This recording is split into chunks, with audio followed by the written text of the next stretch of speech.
Okay, I think we're live. I think we're live now. All right. No viewers yet. Give some time for people to come on in and join the live.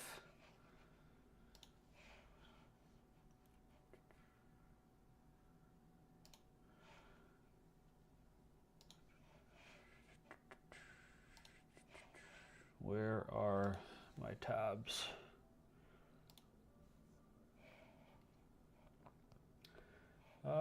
Morning. Hey, Chaos. What's up? What's happening? This morning for you? Oh my god. It's like 7 p.m. here, and it's still super hot outside. Apologies if you hear music. I think there's festivities happening in the terrace behind the apartment. Hello, hello. A couple viewers here. What's up, guys? How's your night going? So, on my end, working on some Sagittars. Little cuties here. Not too bad. Ideally get them 3 colors today so we can bring them to the tournament coming up. But ideally, we also get them looking like this. It's 6 p.m. Ah, you got me, buddy. You got me. I guess time works different in the warp for you. The chaotic nebula. Can you believe that these are 3D prints? That's insane to me still. Like, they literally look like exactly like Sagittars, which is pretty funny. All right, so 3 coats. How do we go about this? I think the easiest thing is we'll start with the red. I don't know how many people are going to come tune in today because it is a little bit of an early stream. Usually I go live at 10 p.m., I think, or like 8 p.m. It's usually a bit of a better time. Stream's probably going to go on for a while, though. I have a few things planned for tonight. Rock. What's up, Rock? How's it going, man? Is that old damn because it's 6 p.m.? Or is that the old damn because my Sagittar prints look exactly like a real one for half the price? Don't let GW know that, yeah. I don't know. GW doesn't like me already, so I can't stop them.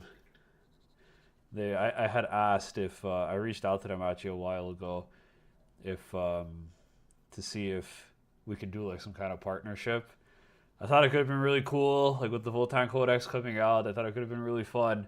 So I sent them an email, and they finally got back to me this morning, and I was so excited to read the email, and yeah, they said no, unfortunately. They said for now, so I don't know. We'll see. It sucks.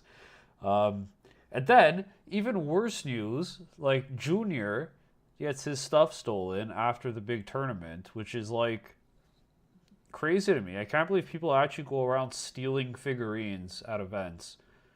It's ridiculous. Those are 3D prints. That is impressive. Yeah, dude, I know, right? Like, look at this. The only thing is that the front tires are slightly wider than the real one, but I think that actually might be my fault in terms of how I glued them together. Everything else is like spot on. It's pretty sick. FDM or resin? Oh my god, I have no idea. I have no idea. I think it's resin. It comes out like a bluish gray, if that means anything to you. Yeah. Prints. Yeah, the prints. Yeah, the prints are nice. It's wild how close they are. I know it's pretty crazy. I printed also. Like, okay, so here's my stance on printing. I guess we'll just talk about that now. I'm gonna use this as a reference. I haven't seen this guy in a while. What needs to be read? So I buy GW all the time when I can, and I buy it for almost everything. Like Combat Patrol, I'll pick that up from GW. Infantry, I'll pick that up from GW. A couple vehicles, no problem. But I think for me, it's like it becomes problematic a bit when it's like, oh, this is my 4th hammerhead, like my 4th devilfish body that I buy. Do I want to drop like $80 on this? No. So I'd say I'm pretty like equal on supporting the printing and also just buying regular. Like if I can afford to buy it and it makes sense, it's logical, I'll do it. Otherwise, I'll just print it, man. Like same thing with the Rampagers for Tau that I got. Like I needed just to finish my list for Tau. I was missing 3x3 Rampagers, and I'm like, easy. What is that like? $150 maybe, whatever. That's my hobby money next month. I go make the cart. It's like $240. So I ended up printing those instead. It's just like it's not worth it for some things, in my humble opinion, as a regular dude who's just like trying to get by. So if you could print and it makes sense to do it for sure, but if you could also support the hobby by buying for real, then do that too for sure. Any predictions or thoughts on the Votann Codex? I am predicting 4 detachments. Index is one of them. Hearthband is a bonus one, so I guess 5 technically. Um, Man, Hearthband just breaks my heart. I could rant about that one all day long. Maybe I will after. Maybe this will turn into a Hearthband rant stream. Yeah, but I think we're gonna get 4 detachments. We're gonna get the Index one. I think we're gonna get one that grants assault for like the bikes. My predictions. So I think a lot of it is also baked into the fact that I'm anticipating we're getting an actual second wave. I think we're gonna get 3 or 4 new units. One character, maybe 2 characters.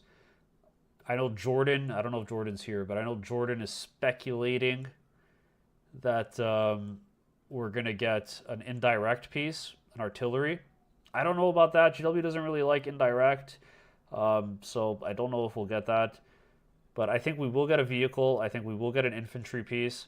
I think we will get a character, probably one to lead berserks, and then maybe like a different version of Hearthguard, like a melee centric Hearthguard would be really cool because it would help make the Hearth band attachment make a lot more sense. Because presently, only literally 3 units in your entire list will benefit from the rules. So I think we'll get that. There's a big meme going around that we're going to get one character. It's going to attach to Berserks, and he's going to grant the Mole Grenade Launcher, ignore the modifiers of indirect penalties. I hope that's not the case. Looks like resin to me. Yeah, it's probably resin. There's also like I noticed there's like a little. I don't know if you could tell like on the camera. Oh my god! I just realized I'm painting this off camera. Great. But there's like a spiral. I guess this is where like the print originates from. Like if you look really closely, it kind of spirals out. It looks like like the underside of your thumb. So what is that called? Why can't I remember my words right now?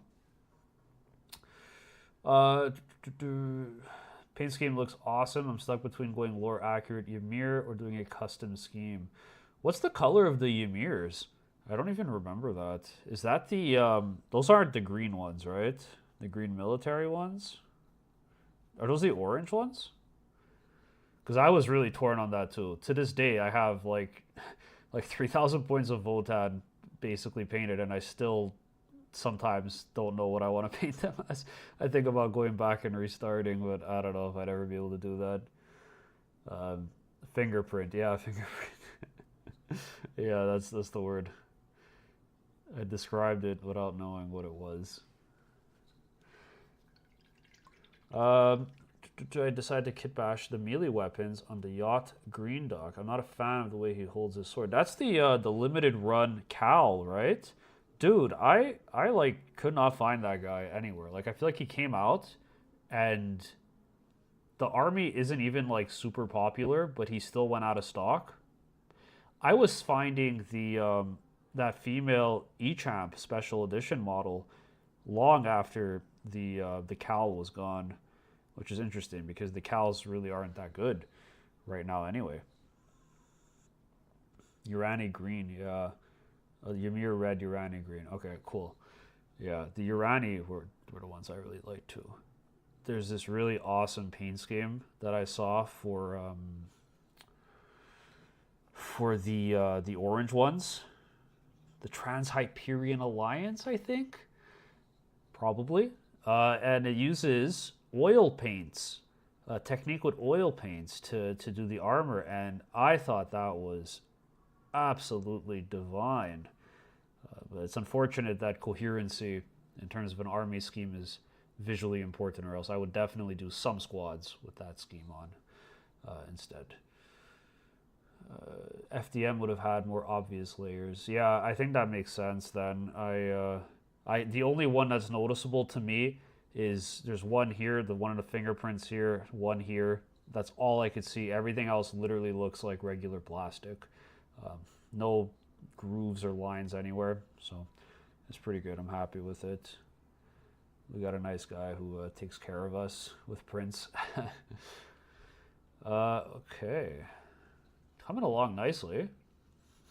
Again, just going for the 3 colors for now. I'll go back and finish these one day. TM trademarked.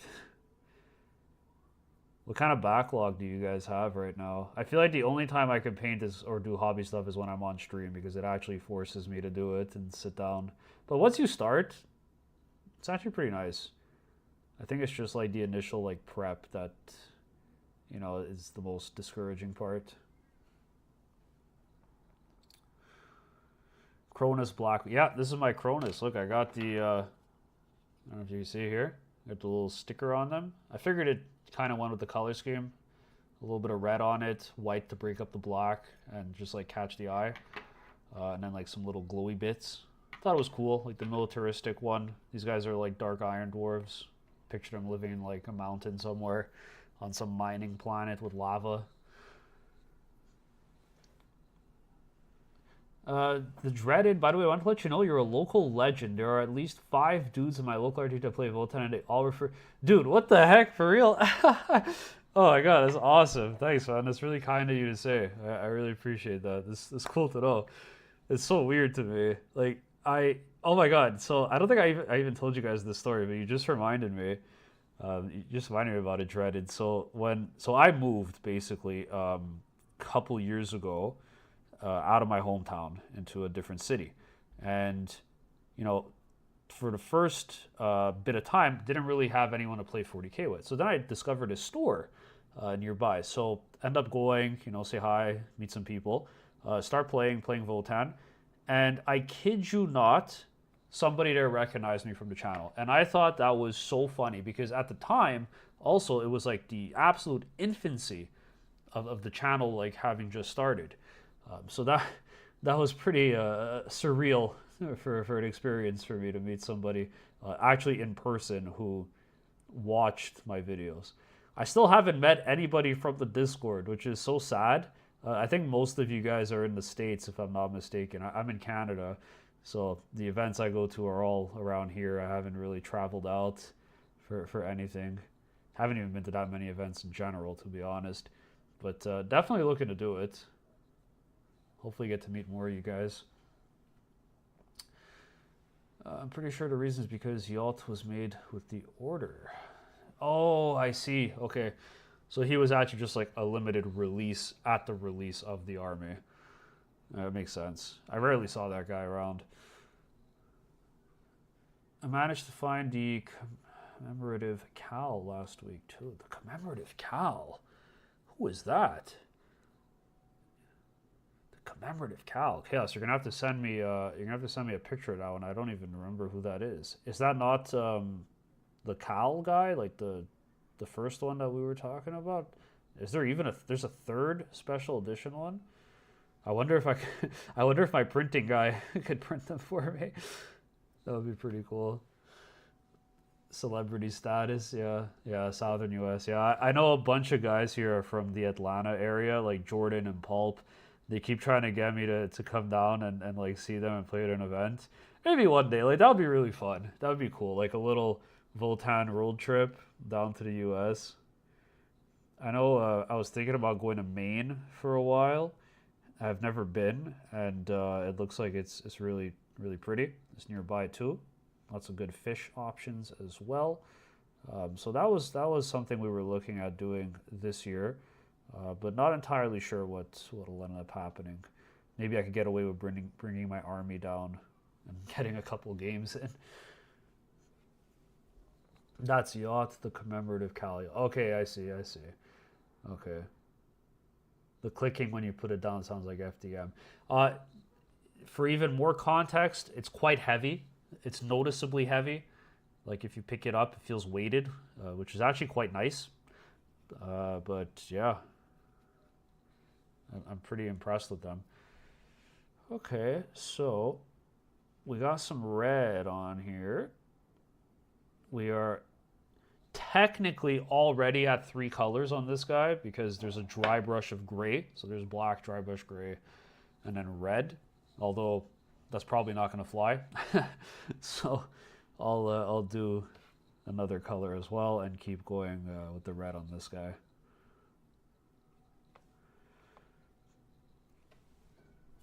You get the layer lines to a near zero. So, oh yeah, Chaos, because you said you're into 3D printing also, right? I remember you generously offered to help me with the potential tokens, right? I, dude, I looked into 3D printing at one point because I was like, oh my god, I could print a whole Warhammer army, and like the time it takes and the effort it takes. I think you really need to be passionate about 3D printing in of itself to actually get good value out of it. Also, like the setup required is pretty involved, right? Like you need really good ventilation. I think there's like whole configurations you have to set up for that. You need like an area where they get exposed to, is it UV light to help do something with the chemicals of the material you print in? I'm not even sure. Paint it purple? Ah, a little purple for Sam P, eh?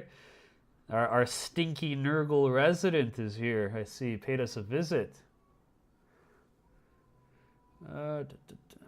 Comp ready, baby. Yeah, dude, I am so stressed. I've been so stressed about the Teams event coming up lately because I haven't really been playing and I don't know what to take. I don't even know what's good anymore. I'm so out of touch with the meta. I kind of like took a little bit of a break. I wanted to take a break until the new update came out, but I already kind of like signed on to do the team event, so I figured I'd commit to this and try my best here. But you know, hopefully I settle on a list. Maybe we'll spend some time looking at that later on TTS. I've been practicing the deployment for a few options, but yeah, man, I don't know. It's tough.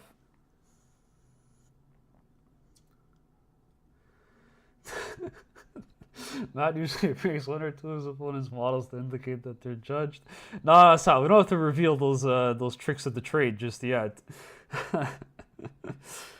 Yeah, I usually, so dreaded. I usually just put dice. I have a set of orange dice that kind of match the color scheme of my army, like the glowy bits, and I usually use those and just put them next to my opponent's models. They're the ones actually that are in the battle report. So if you've seen the battle report on the channel, that's where I get the.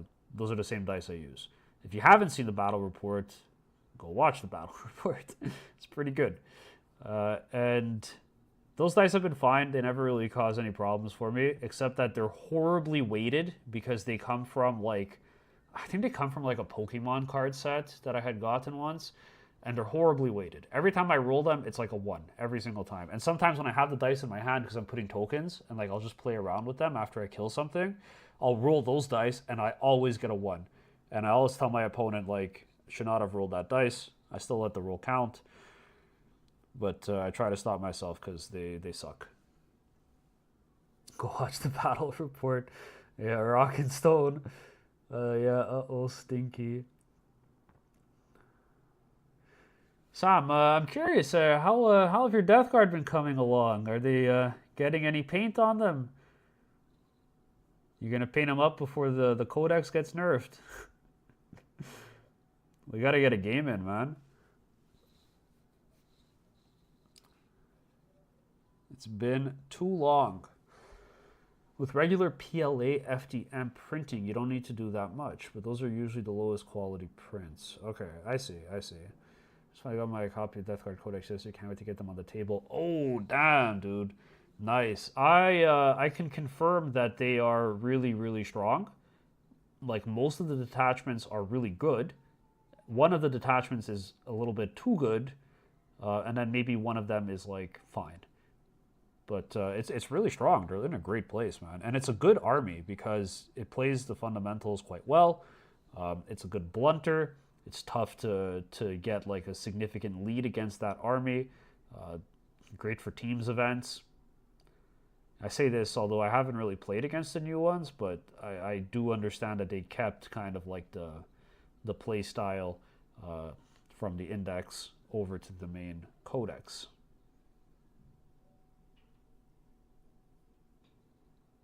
Oh my god, I'm getting pain everywhere. What have I done? This is terrible.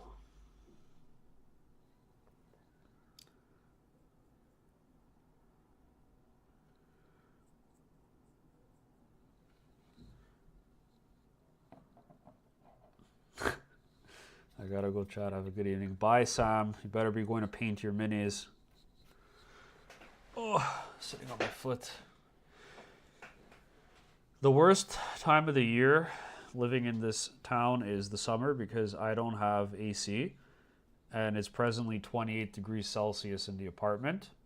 So I'm kind of catching on fire, especially with the lights beaming down on me. Oh, okay, good. The red's done. Okay, lovely. So what comes next? We got another color on here. The worst part's the gold, man. It just takes so long.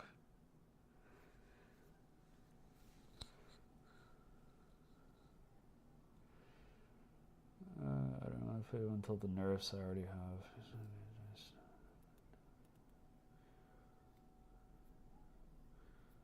My 10-man Hearthguard dice. Oh my god. I think you need like 10 bags of dice for the 10-man Hearthguard squad. I have only fielded the 10-man Hearthguard squad once. No, twice. That's a lie. I fielded it twice.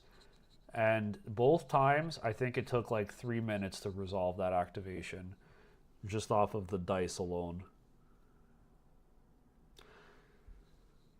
Paint a burnt sienna color under the gold. Brother, it is a miracle any paint at all is going to touch this. So I don't know. I don't even think I have a burnt sienna color. I have burnt sienna oil paints, but I don't think that would work. I maybe have an oil wash that I could put afterwards.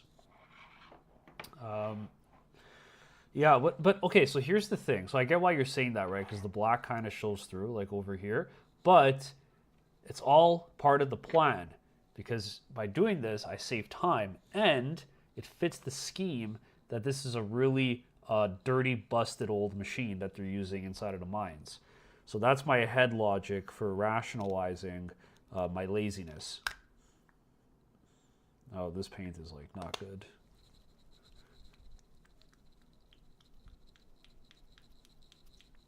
Printed some pioneers with serious layer lines, but with the lines looks like the hologram, so I'm thinking of painting them bright. Oh, that's pretty cool. That's interesting. I've seen people do that with Thousand Suns, like you know when they make them spooky ghosts. That's pretty cool. I think that could work well.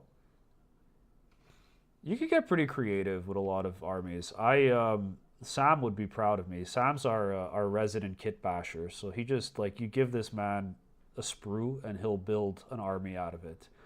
And I was working on my Tau army, and I wanted to build Dark Striders, so I took a bunch of different bits that I had. Like there's a torso from a Hammerhead kit, or like a Ghost Keel.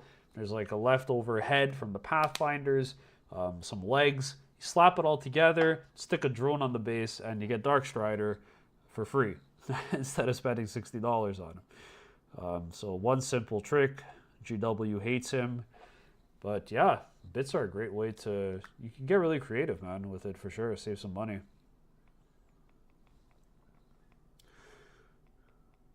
You were mentioning wanting more focused Ioneer. Yeah, so yeah, I get distracted a lot when I'm speaking. But yes, melee focused Ioneer.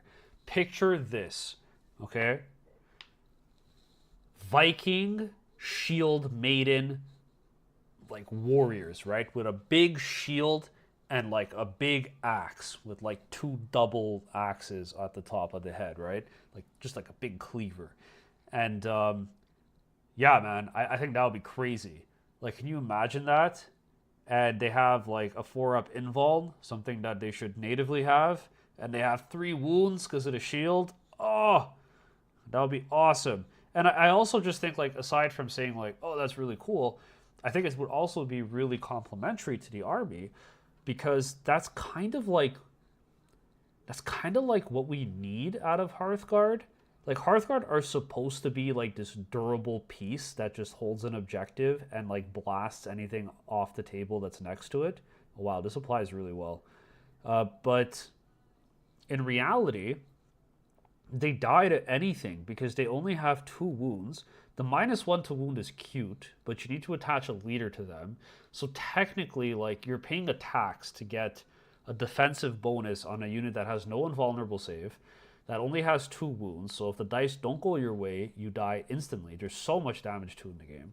And so I think having that not only gives us a really solid like unit to play with as like an objective holder, but that actually makes the Hearthband detachment really enticing because now you theoretically have up to 6 different units that'll benefit from the detachment's ability, which is really nice because obviously currently you only have 3 units of Hearthguard max in a list, right? Because of the rule of 3. So I think that would be really cool if we have some kind of melee-centric Hearthguard unit. Yeah, like our current Hearthguard have melee weapons, but they only have like 2 attacks each, so they're super inconsistent and really unreliable, which in my opinion makes them even worse.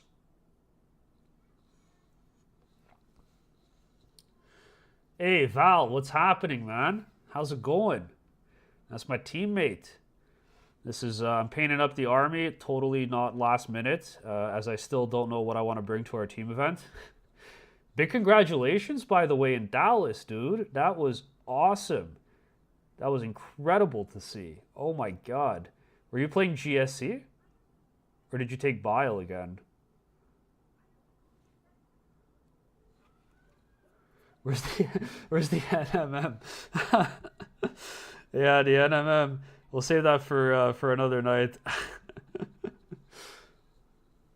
Stop with the Valkyrie stuff. I have to go. Yeah, exactly, dude. Valkyries, Shield Maiden Valkyries. That would be crazy. That would be so awesome to have. XV88 in the closet. Yeah, so I moved the Calyx behind us just to have a better view instead of staring at the closet.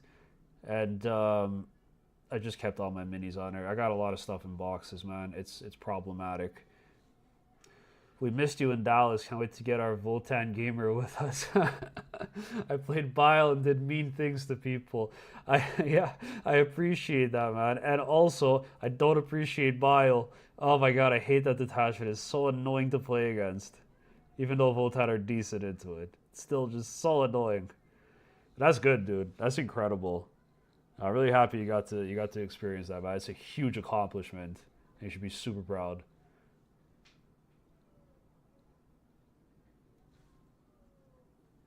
Least tanky. Yeah, they're the least tanky Terminators, man. Val, how's the food in Dallas, dude? I haven't even been. Admittedly, I've rarely been to the States. I think I've only been to Florida a couple of times. But I've heard incredible things about Dallas. Dallas and Atlanta. I think those are the 2 places everybody tells me I have to visit in the States.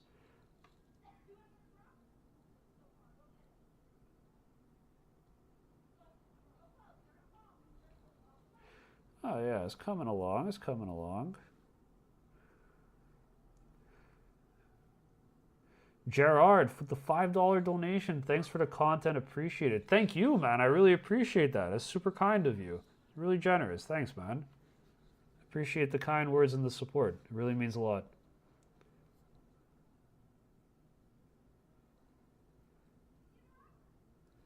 Oh my god, I remember why I hate painting Sagittars now. I I go back and forth like 10 times on these little windows here, these panels. You need to try some gator tail. See, this is the kind of stuff. This is the kind of stuff that blows me away. I could rant to you all day about my fear of alligators, gators, sharks, and like it's just the total. It's like total normalcy to have that in like your yards, in the water. Crazy to me. It's terrifying. I don't know how you guys do it.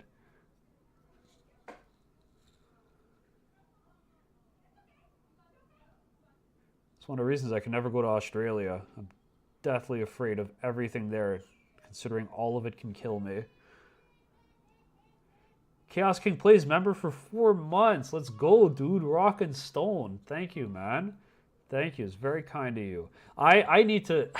I gotta really upgrade these emojis. This is like a huge disservice. Like they're so bad. Oh my god. I don't know how. I don't know how to do them, but I gotta make them nicer.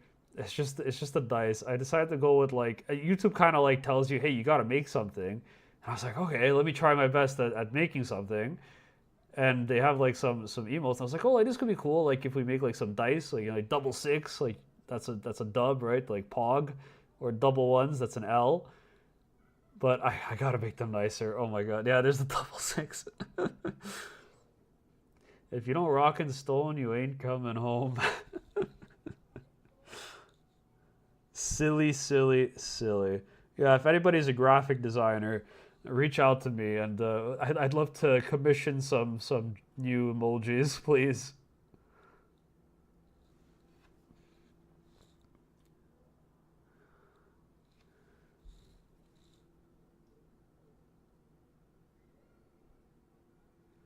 Yeah, I'm gonna have to come back over this and repaint some of the black pieces because this is hellish.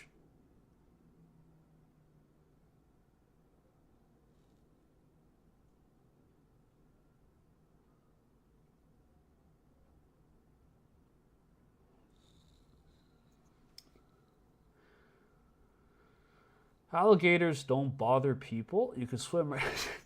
Brother, there's no way I'm swimming in like a 10-kilometer radius of alligators. There ain't no way, brother. There ain't no way. Shark. It's like people go cage diving, right? It's like why Sam and I have had this conversation. We've beaten the horse to death on this, but like, why risk it all to swim next to a gator? Like, what is the trade off, right? Like, the potential risk is death. The potential benefit is you swam next to a gator. I don't know. I don't know.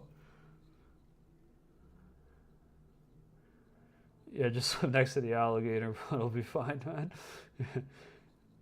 Gerard, I came to Votann from Imperial Guard. I love painting the Votann infantry, but the Sagis, forts, and bikes are really hard. Yes, I agree with you completely. The bikes, especially, are very tedious, and they are my least favorite thing.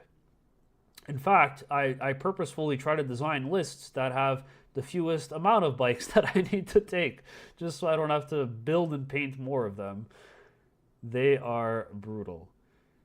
Imperial Guard, you guys have some pretty cool tanks, though.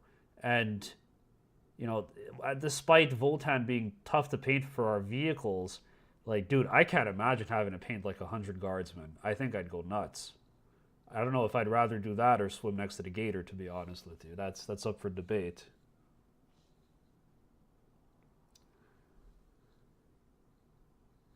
Brother, dude, why are you swimming in a lake with alligators, man? What? Like, what? Why would you do that? Why would you risk that? If an alligator's head pops out from the water, dude, I think I would just die of a heart attack right then and there. I would just give up, close my eyes, and hope for the best. 5K subs, Matt swims with the gators. No, no, please, no. Only if Sam comes with me, though. If Sam comes too, then we'll do it for sure.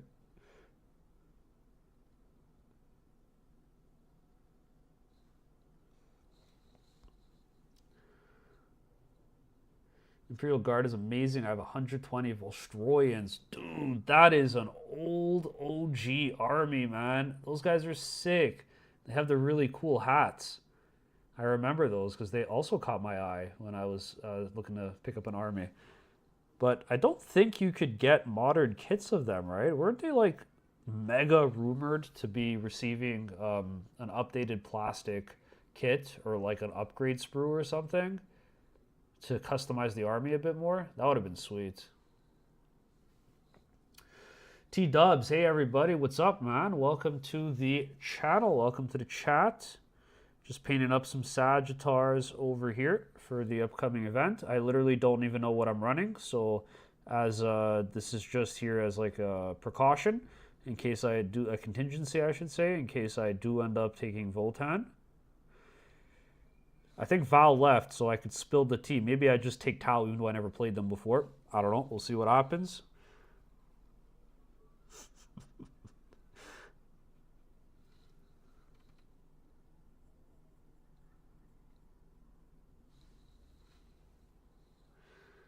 Jump into a lake in Florida. It's like a 50-50 shot. You know what, man? That's why I don't go to Florida.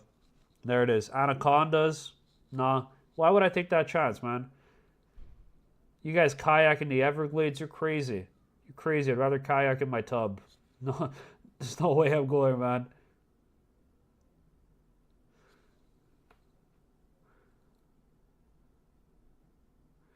You're painting the canopy freehand. It takes a lot of skill and time. It takes a lot of time. It doesn't take a lot of skill because as you can see, I'm getting the gold everywhere. But this is actually my technique. So what I do, I'll tell you guys, I'll teach you all a little secret, okay? This is the Votann tactics for hobbying. It's a little bit dusty, forgive me. It hasn't seen the light of day in a while. So you can see here, right, on this. First, paint everything black. We go in with the gold. Do a couple coats. You can see some of the black still seeps through, but that's fine. It just adds to the effect. We then go back with a dry brush of the black and the silver that we put over this piece over here, super lightly. And then we go in manually with some black, just like if there's something that's like egregiously gold that shouldn't be, just fix it up a bit. But the miracle here, the secret sauce, is an oil wash. Because that oil wash will cover anything. And it'll really help pull everything together and just hide the imperfections. Like you can kind of see if I tilt the Sagittar this way, I don't know if you see it on camera, there's some gold that seeps here. You just put the wash, it looks like grime after, you're all good. Nobody's going to notice that. Nobody will pick up your Sagittar at an event and say like, hey man, what is going on there? You know, when I visit me in Florida, so maybe offended. Yeah, Chaos, I don't know, man. You guys are putting me off from the Florida waters, I'll be honest with you. I think I'd prefer the Canadian lakes. We don't have sharks, gators, piranhas, anacondas, things that kill you, jellyfish, which are also scary.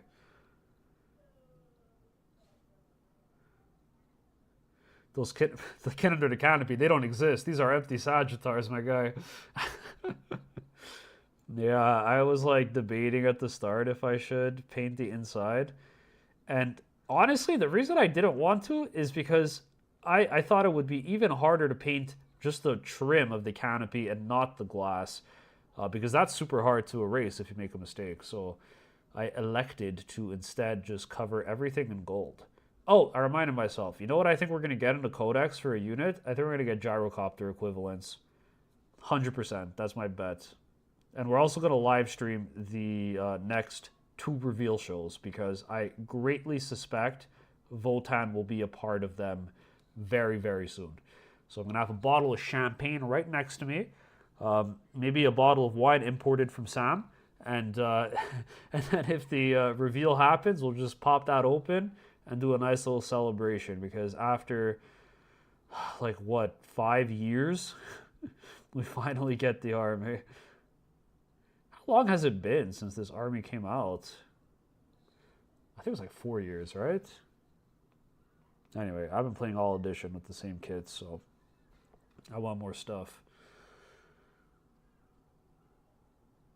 Release bingo cards right next to reveal. Yeah, we're gonna do bingo cards. You're gonna be there too, Sam. We're gonna do a joint live. We'll get Jordan in also, and we should. Oh my God, you know what will be funny? Oh, dude, you, me, and Jordan.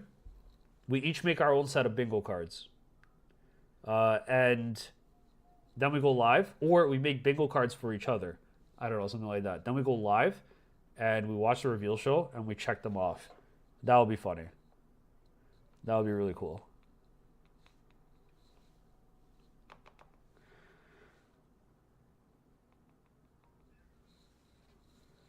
Flying murder cobras. what what do you guys have? What is going on in that city? That state, I should say.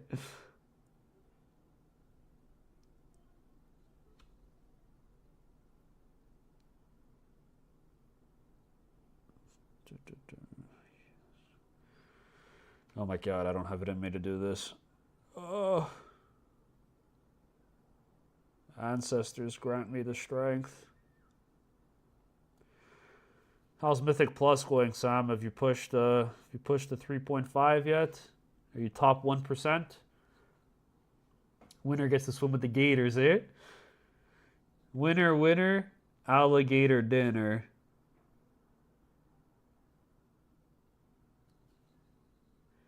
Maybe next live, we do a live stream in Florida. We go down to Florida, we go live in the lake, and we just wait to see the gator heads pop up.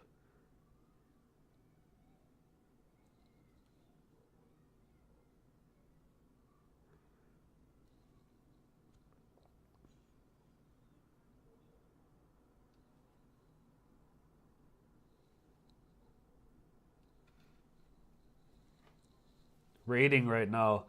Oh, that's huge. AOTC. Drop a rock and stone in chat if match should stream WoW right now. Okay, so I'm streaming tonight till like 10 or 11. I got it locked in, boys. We'll see what the vibes are, but I'm like available to stream till then.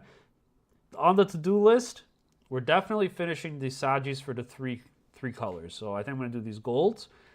Then, theoretically, I wanted to look at the new mission pack that came out. So I'm going to share a screen. We're going to kind of go through the missions. Because, hey, you know what? At the start, this is another thing. Oh, man, this is a controversial opinion. I'll share it. I, personally, don't understand why the mission pack cards are a thing that's sold. I think it should be made available for free. I get maybe people want to have like the cards already carded for them, like sleeved and cardified in like an easy format. But dude, it's like every time they release these things, first of all, they're overpriced. And second, they run out of stock. It's like integral to playing the game and they don't have enough stock for it, which is super annoying, right? Like my store too. 40 people ordered the cards and the owner said, GW said that they're getting a smaller amount. And every store is saying this across Reddit. So I don't get why something so integral to playing the game has become so inaccessible. Just put it online, man. Like if you want to buy a physical card, buy it at the store. You paid a convenience fee. You already have it. Else, put it online for free. People could print it. So we're gonna go through them.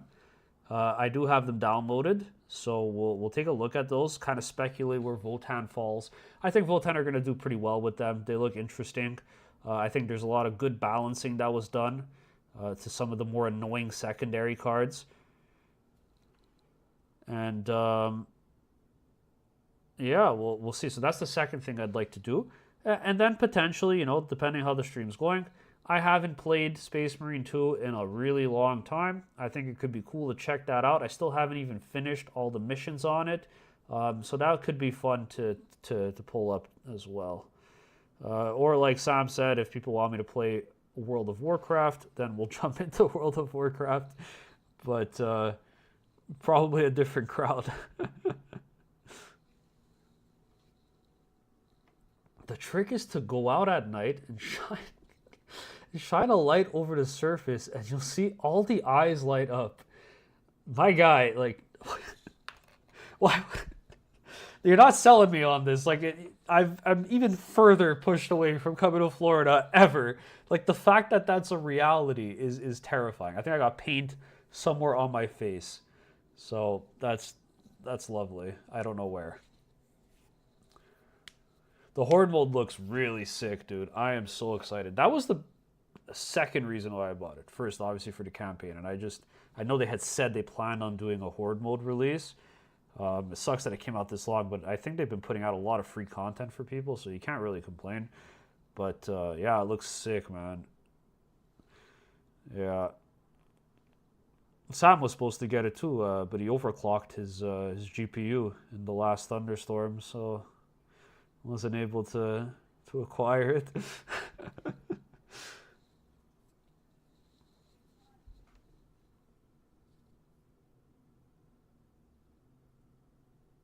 So it's not just me, right? Everyone has seen a giant Ironkin mech fan art and said, "Hell yeah, yeah, dude, a mech would be sick."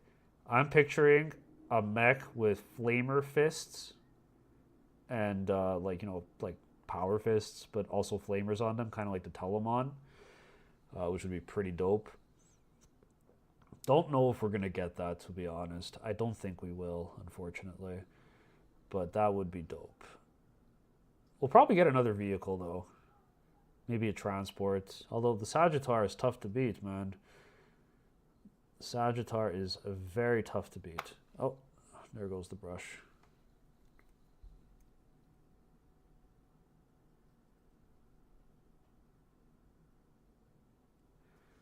All right.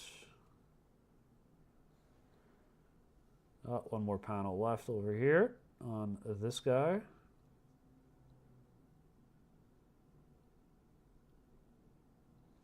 Nice. Oh, and then I just have to put. Oh, I forgot the turret. Ah. All right, let's do this turret.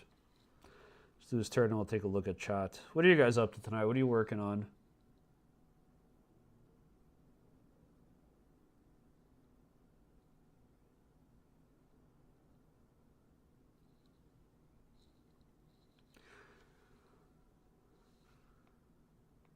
So bad at remembering things. I literally have to keep referencing my other Sagittar just to remember what I painted.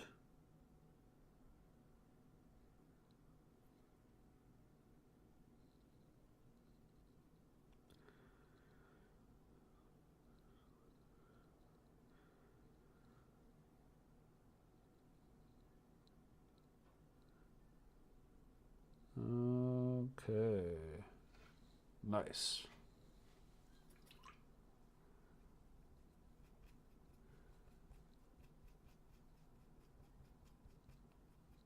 Hey, Dracon, what's happening, man? No, Junior unfortunately didn't reply, but it's not his fault. I'm sure you heard somebody stole his minis after the event, which is like the most ridiculous thing.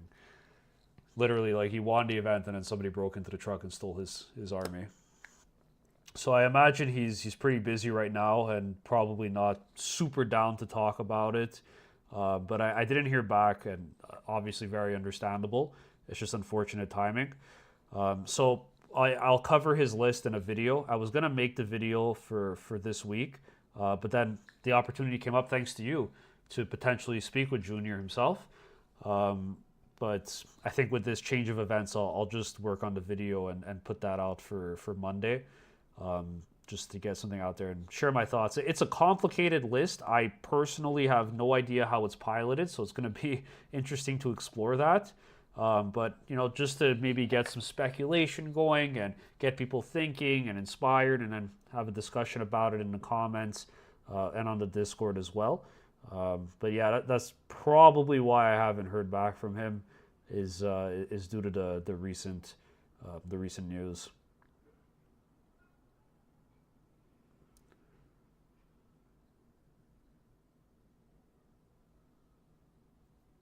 Nice. I'm actually surprised how quickly I painted this without getting red paint on anything else.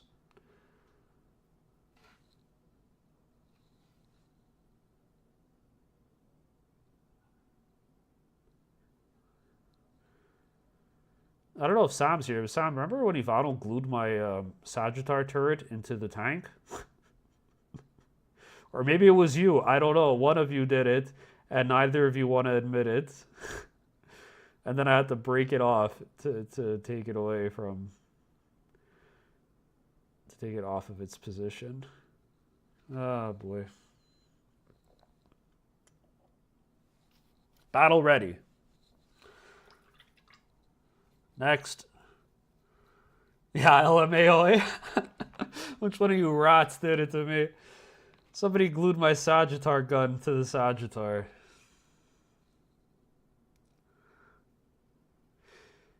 Kin Dude's painting his Plague Legion list. He's painting his Plague Legion and he's dreaming about crocodiles and more ways to frighten me from visiting Florida. King, you're packing? Where you going, man? Vacation? I guess it is summertime. That would make sense. Are you leaving Florida because of the crocodiles? I won't hold you against that, man. I think we could all sympathize, except for maybe Kin Dude.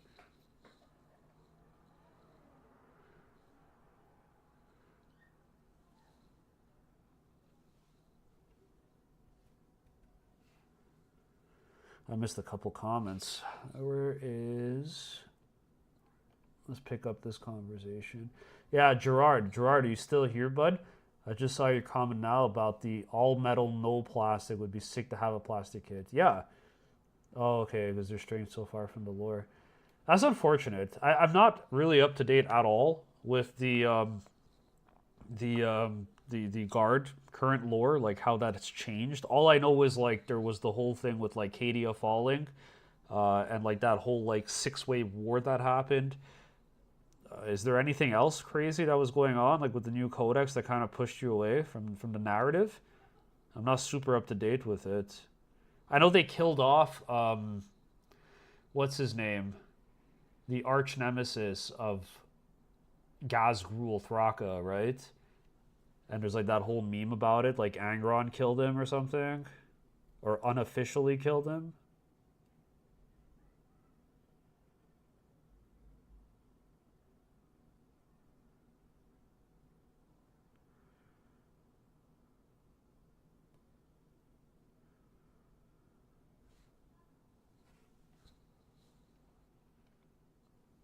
Moving to Florida. Oh, that. Well, listen, it's not too late for you to change your mind, Chaos. If you wanna go back, be careful. There's crocodiles. Make sure you're packing a flashlight with you for at night when you're walking to your home. You need to make sure that there aren't gators in your front lawn that'll kill you and rip you to shreds. Just be careful for that and pack a light.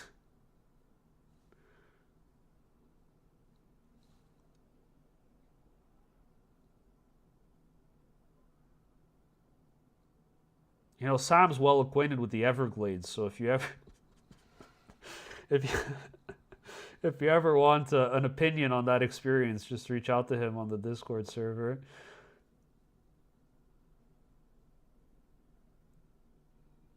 Oh my god, I butchered this one. Uh,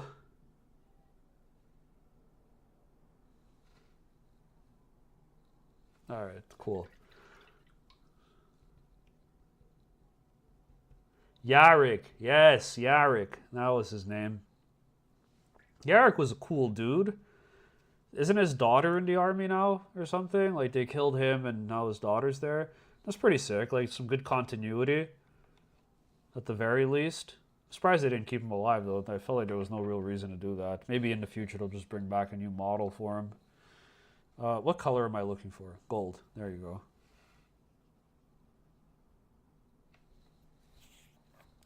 Painting gold and red reminds me of when I had a Blood Angels army.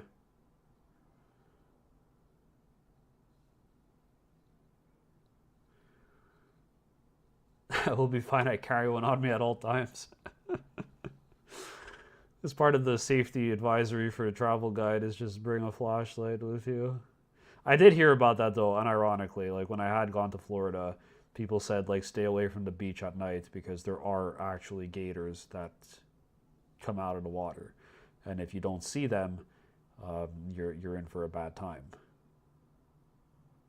there's also a famous bridge that I've heard about, and I think it's Costa Rica, where it overlooks like an army of gators. That does not sound very enjoyable.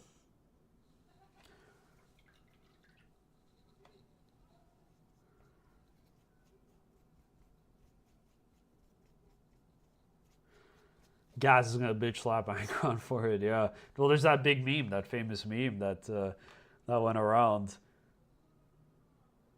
where he's like, "Will you really die for some puny human?"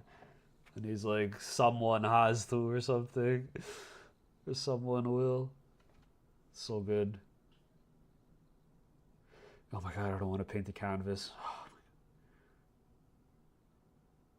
I don't have it in me. Oh, stay strong. All right, boys. So let's talk about lists. So, real talk, like I said, haven't played Votann in a while. Haven't actually really played 40k in a while. Just played some Tau games leading into this week, I'd say, maybe like 3 games. Because I was debating taking them. But I think I'm back on Votann for the event. So real talk, I'm looking at a couple lists right now for teams. So this is a team event. Not sure if everybody here has experience with teams, but it is a little bit of a different game. So you're usually facing a not super favorable matchup as a defender. You're facing 2 armies that want to just absolutely table you in points. And your job is to pick a terrain set that'll give you the best chance of not getting absolutely tabled in points. So, pretty fun, honestly. There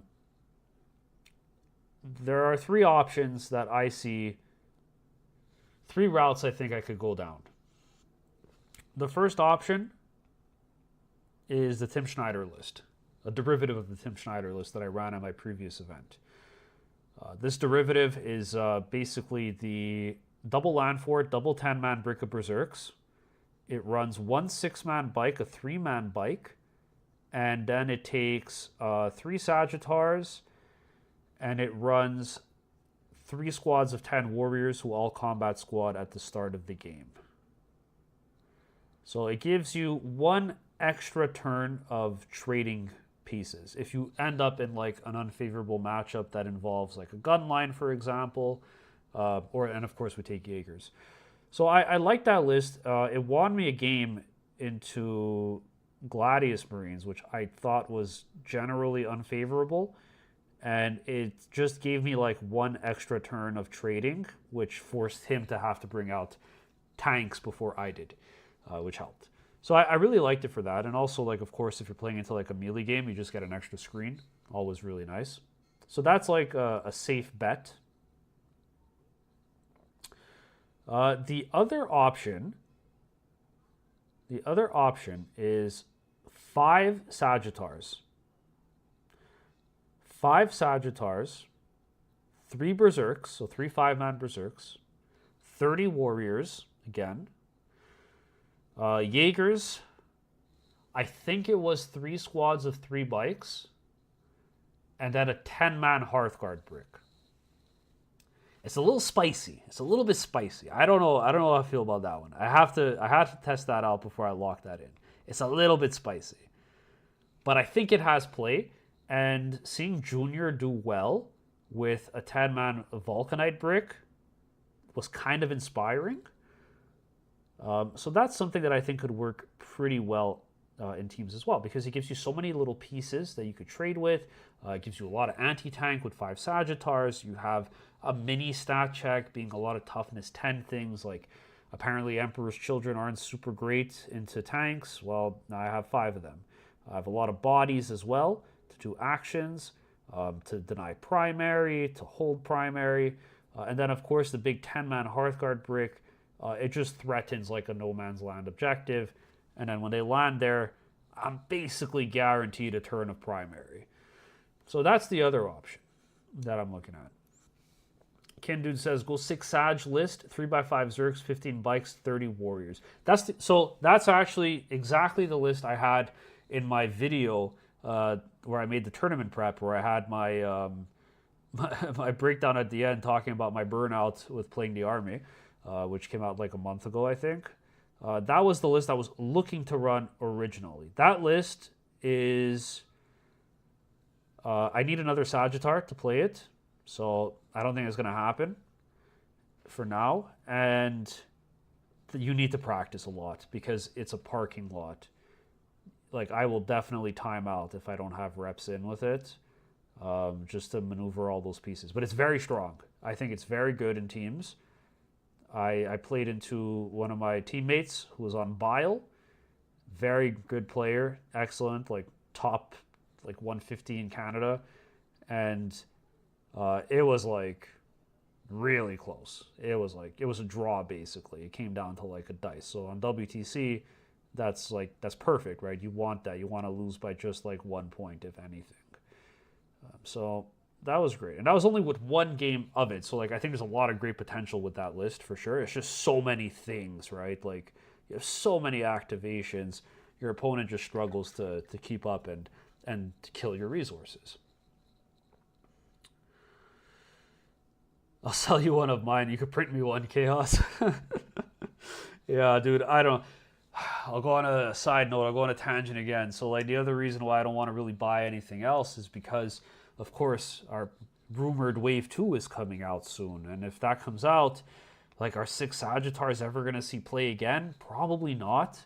And then even if they do, maybe our models get released in like a box set, and that box set comes with a Sagittar. So it's like, I'm going to have 7 Sagittars after. I'm going to have to sell one. So I think I'm just going to... I have enough to make competent lists, I think, without having to go that route. But that is a good route. Like, if you have 6 Sagittars, that list is good. It'll get you mileage for sure. It's similar to Tom Hampshire's list, who is a great lad in the UK that I interviewed. He had some awesome insight. I really, really like the way he plays Votann. I think we both have a super similar play style of kind of just playing like control. Both really like Drukhari as well, even though I never played it. I love Drukhari on paper. And yeah, like I think that list is probably one of the best versions of the army that you could play. It always has been very strong, so it's not like I've revolutionized it, but I still think it's very strong.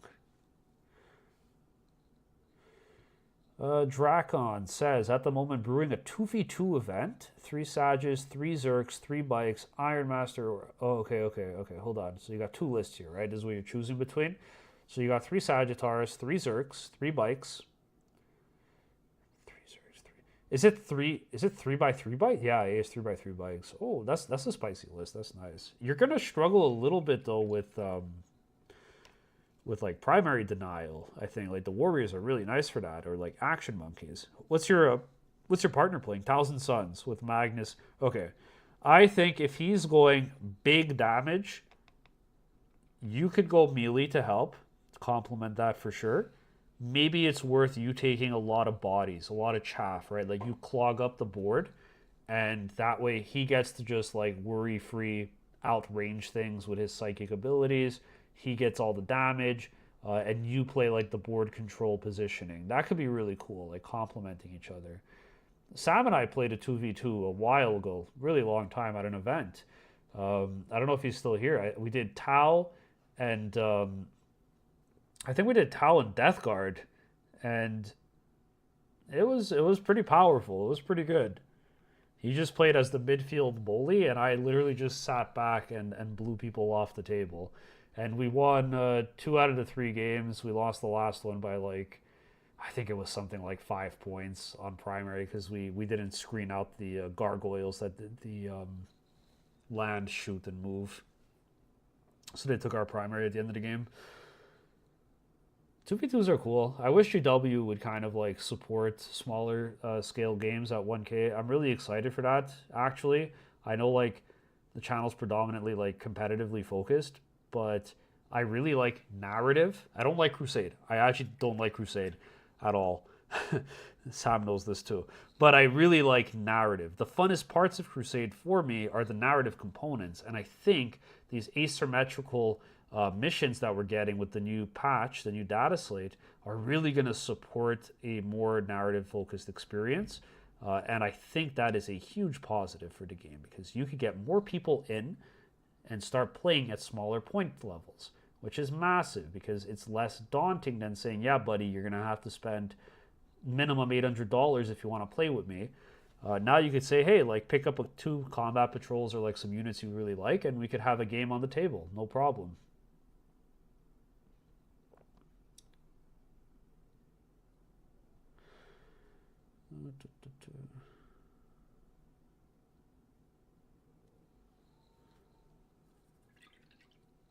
I'm not a fan of double Jaeger.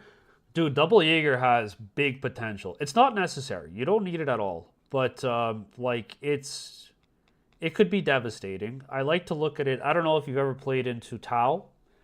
Tau has a very similar capability with double Pathfinder. The Pathfinders, you know, they're usually just guiding units, but they have a really neat ability because you could kit them out to infiltrate and scout. That is humongous because you could deploy them extremely aggressively. If you go second, you scout back. If you go first, you scout forward. And what you do is use one set to move block, and then once that dies, you can send the second one to move block. And that's sort of what the idea is with the Jaegers. Like, they take up a lot of room on the table, and they could be a solid screen for 90 points, or they do a move block on 2 sides of the table, or one after another somewhere else. They're pretty cool. I've only tried it out once. I don't own 2 squads. Maybe that'll come inside of one of our kits that gets released. But I proxied it, and I thought it was really solid. Solid 90-point forward operating unit on the table. But yeah, definitely not needed. Not mandatory in any capacity. I just think it's really neat.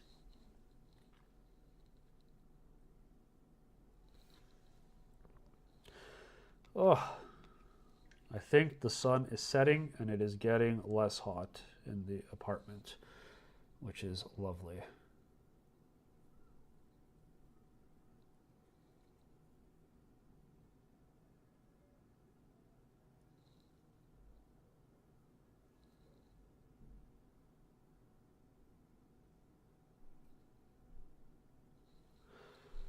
Oh my word. What do you guys usually do to do your canopies? Do you like mask it? I feel like that's a good option too. But it's not like terrible. You just go back and touch up, I guess. Caleb, forgot about the stream. Was too tired from work, but you're here now. Nice. Thank you for joining us, man. Hope everything's going well. It's been a while since we caught you on the live.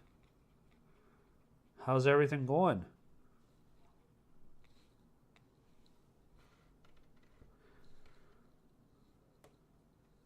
My buddy's trying to start a 2v2 narrative event here locally for AOS. I would 100% come back for a weekend for that.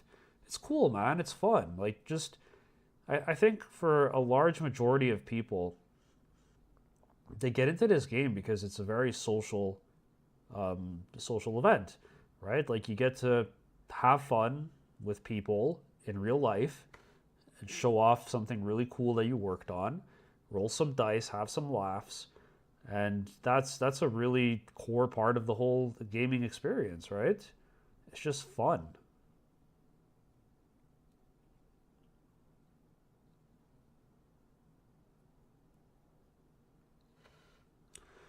One more panel left. Oh, 2 more panels. Shoot.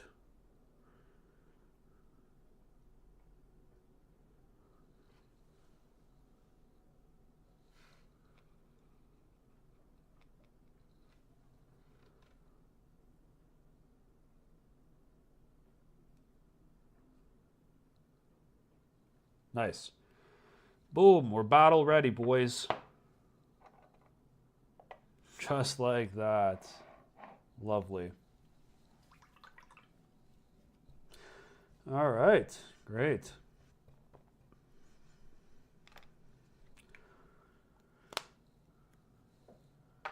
All right, how do we run a poll here? How do we run a poll in chat?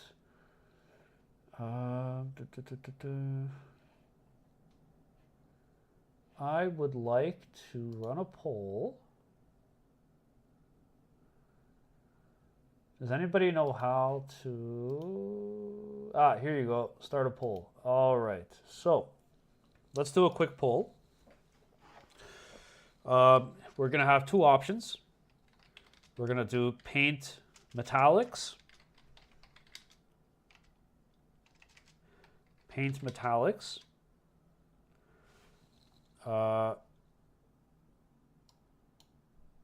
Or how the heck do you do this? Oh, I see. Okay. Let's do a quick poll here. Next activity. Paint mechanics, metallics. Paint metallics or new mission pack review.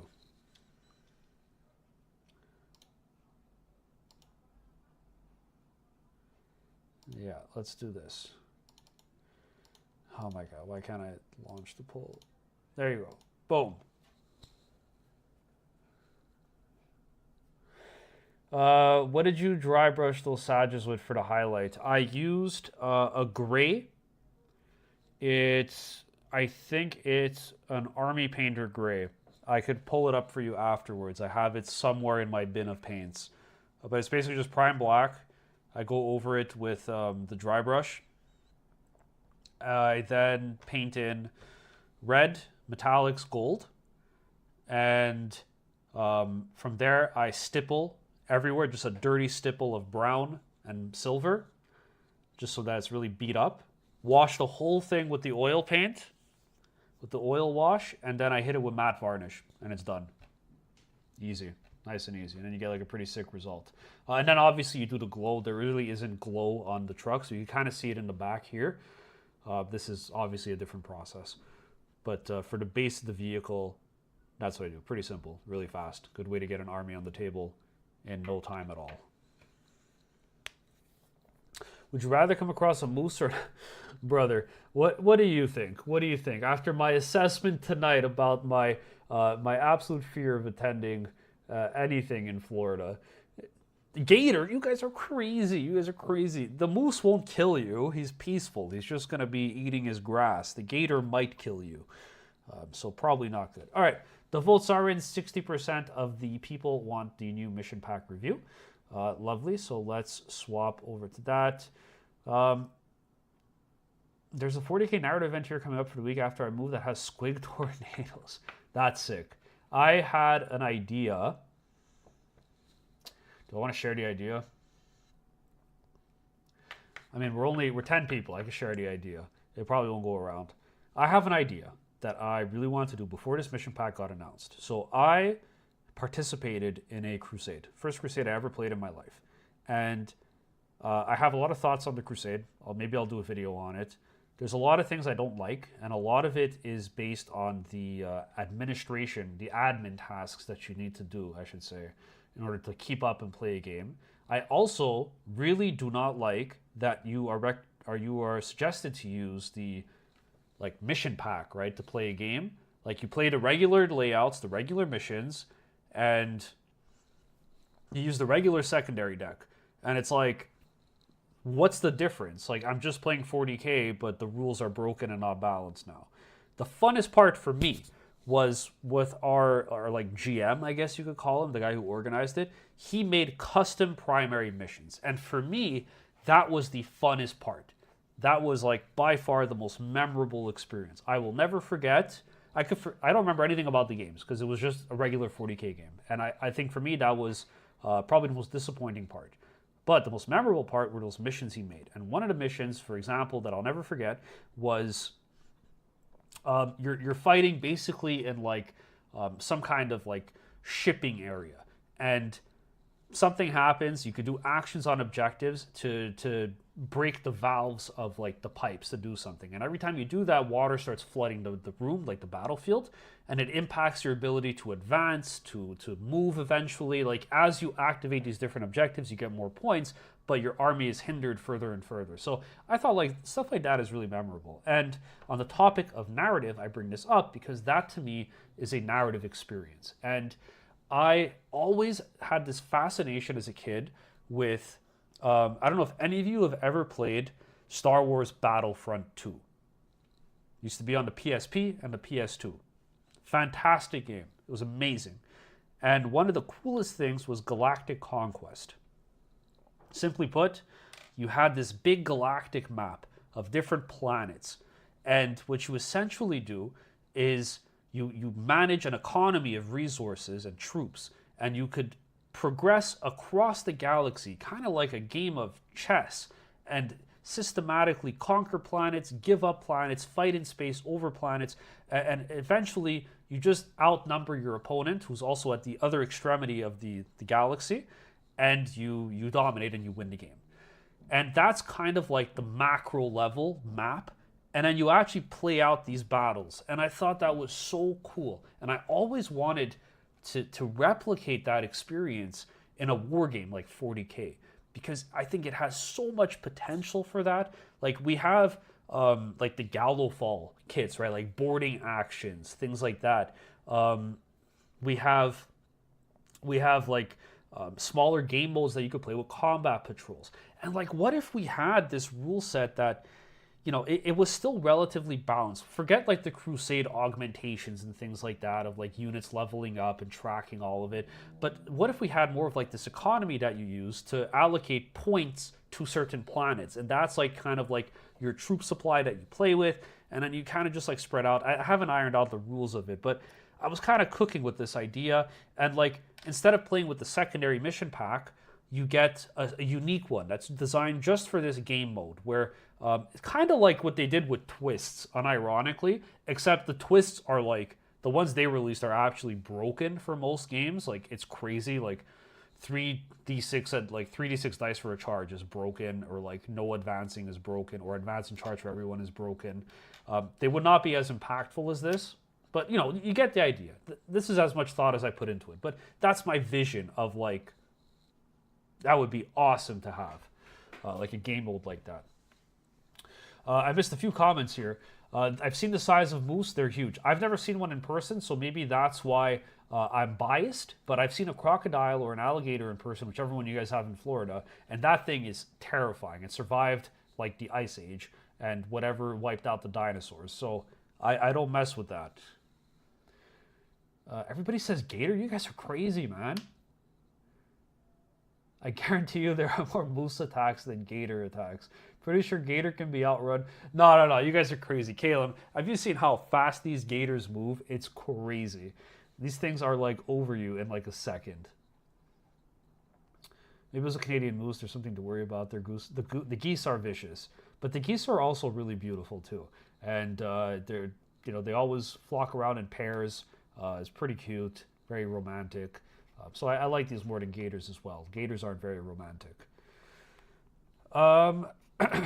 When doing Crusade, I think GW's intent was using the book missions and nothing else. Yeah, which I think is a big miss. That sounds amazing. Yeah, dude, Dreaded. It's like, that, I think this was in reference to Battlefront 2. But yeah, that was amazing. And like, if I could replicate that, or like somebody could replicate that idea and put it into like a 40K like scenario, I think that'd be awesome. That'd probably be like the peak gameplay experience. The one and only Battlefront 2 never been remade. No, sir. Yeah, it has been remade, but dude, they don't have Galactic Conquest. So in my eyes, it's not a remake. It's a failure. They needed to have that. That was like the whole point. It was the best part. And honestly, the original game is just way better, weirdly. What are you using as a wet palette there? So this is a lid from, like, you know those Tupperwares that you do, like the plastic Tupperwares? It's a homemade one, not the lid, but the wet palette. I then have a cloth that I just wet in cold water. You lay it down inside, and then some parchment paper. You just lay it on top. And this baby will keep This baby will keep paint moist for days. There you go. You could even put it in the fridge, and it lasts even longer. So instead of buying a wet palette, this will cost you about $1, and it lasts for life. So you just have to change, obviously, the paper inside, which is like the equivalency of like half a cent if you buy a roll somewhere else. 40k Votann stream. Nah. Okay, we're getting to the Votann. They're here on the table, and we're going to do the mission pack in a second here. I just went on a huge tangent. It had been remade. Focus. Yes. You have to zigzag to outrun a gator. Ken, dude, I'll defer to your expertise on this. You seem to be well equipped and knowledgeable on these encounters. Moose and gator stream. Yes. Oh, I see. Smart lad. All right, let's shift gears here and talk about the missions. Let's see if I could do this super smoothly. How did I originally organize this? Bear with me for 1 second. There we go. The Herculean physique is not what we'll be talking about today. We are going to be talking about the new missions, which I saved over here. So we'll go through the first set. So basically, I'm sure many of you have seen it. These are the new secondaries. There's more. I have more pictures of them. We'll kind of go through them. Basically, can everybody see? Is it big enough? Should I make it bigger? This is a bit scuffed because it's just screenshot taken, but I know on Reddit there's a better link for it. I've seen some like edits made where you just download and print a copy. But I'll just leave this here. I'll give everybody a second to answer. Maybe I'm not even properly sharing screen right now, so we'll just wait for that. And maybe I could find Marcus Aurelius. Yeah, bro, wait. That is peak physique. That is the peak physique. All right, I'm just gonna go on Reddit. I'll see if I can find a more legible one.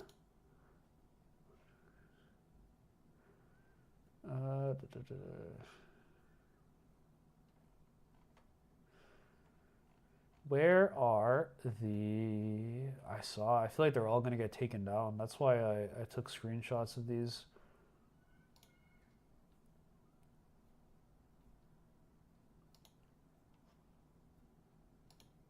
Hold on, give me a sec.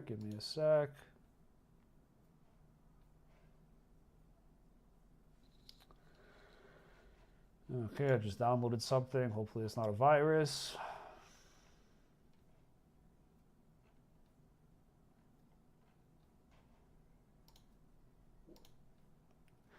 No, it's a PDF. Lovely. Okay, let me just check if this is legit.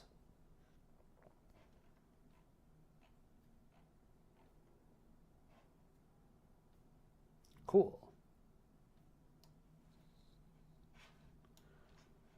This is better. All right, where is my live stream at? Okay, sweet. Smidge bigger, I think. Okay, how about this? Is this good?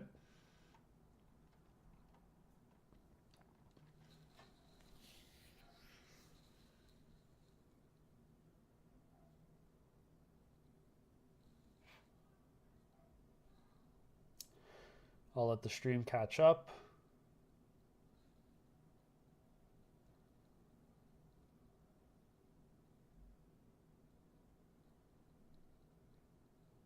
Good. Okay, sweet. All right, so the Challenger mission. So basically, a new mission pack came out. The deployments are all exactly the same for competitive play. There's asymmetrical deployments that came out as well, but that's not going to obviously see competitive play, so not super relevant for the purposes of our discussion here. The primary missions, I believe, they're like all the same ones that we're used to, but I think they got slightly tweaked to be a little bit better and a little bit more balanced. Terraform was one of them, so just like some quality of life improvements here. Nothing too crazy. I think hidden supplies, what was it? They turned supply drop. Yeah, supply drop became a primary mission as well, which is interesting. Or was it? No, what was it? Hidden supplies. There you go. Hidden supplies became a primary mission as well. They got rid of the mission like rule that accompanies the primary. I forgot what it's even called, like that we have in Pariah Nexus, like the fog of war and stuff like that. They got rid of all of that, so it's just primaries and secondaries now. And then of course we have the introduction of these challenger cards. There's twists, but no competitive event is going to run twists, so there's just these challenger events, which we'll get back to in a little bit. Okay, I don't like how this document is set up. Why is this like all over the place? Yeah, also, all right, so worth noting, basically the secondary cards are essentially all the same. There's a few of them that got added in, some new ones, a couple got taken out, and there's been a lot of lifts that happened to, with regards to, Caleb says, did you manage to procure a deck? I haven't. You're looking at it. This is my deck. I'm going to print this out, man. I haven't bought a deck of cards in years. Well, I'm just going to print this one out. I won't support that. And so I encourage you to do so as well. It's not your fault that GW's supply on something that is critically vital to playing the game isn't in stock anywhere. So, do what you can to play the game, man. For sure. So some of the secondaries got lifted. A lot of them have access to fixed, but they did clarify that no prisoners fixed cannot be taken in competitive match play games, which is also an interesting choice. Okay, so let's take a look. Let's go through this. To be honest with you, I haven't really looked too deeply at this, so this could be fun to explore together. So no prisoners again here. It maxes out at 5. You get 2 for killing things. Each time a bodyguard unit or enemy non-character unit is destroyed. So that's all good. The interesting ones that I want to focus on here. So Call the Horde received the change as well. So now it's an enemy infantry unit that has a starting strength of 13 plus, including attached units. So this means you'll probably see Call the Horde happen a little bit more frequently. Votann is still immune to this, so we're okay. So for starting strength, the most we could include in a unit list is a 10-man Hearthguard break with a character leading them, which puts us at 11. The starting strength. Hold on, I'm throwing myself off because I know the original Call the Horde stipulates that like elite units with like high wound counts could also satisfy it. But starting strength does not involve wound counts with regards to the infantry, right? Or does it? I don't recall. Yeah, no prisoners fixed into custodies would be rough, for sure. I'll give chat a second to catch up. Am I crazy? Am I losing it? Or does Call the Horde starting strength exclude like wound count, right? I think it's just model count. Anyway, let's move on from here. But this is interesting. It means Call the Horde will actually be drawable into many armies now, especially if they have 2 leaders attached to the unit, for example. Model count, I believe. Yeah, that would make sense. So it's not something that's just a dead draw. You might actually get to pull it off. Marked for Death also received a really nice quality of life improvement. Originally, if you get this early game, it's just the CP. If you get a late game, it's dependent on the board state and if you're winning or losing. So now, it's actually quite nice because you get to optionally select a unit yourself. And if you kill that unit, you get 2 points. Pretty nice. So you draw it, let's say it's turn 1, right? Your opponent deploys... actually, let's make this Votann specific. Something you should watch out for. Let's say it's turn 1. You've deployed. You have like 3 land forts hiding in the back, and you got your Jaegers up front aggressively, right? You're safe from Marked for Death. Actually, your opponent could pick the Jaeger squad for 2 points.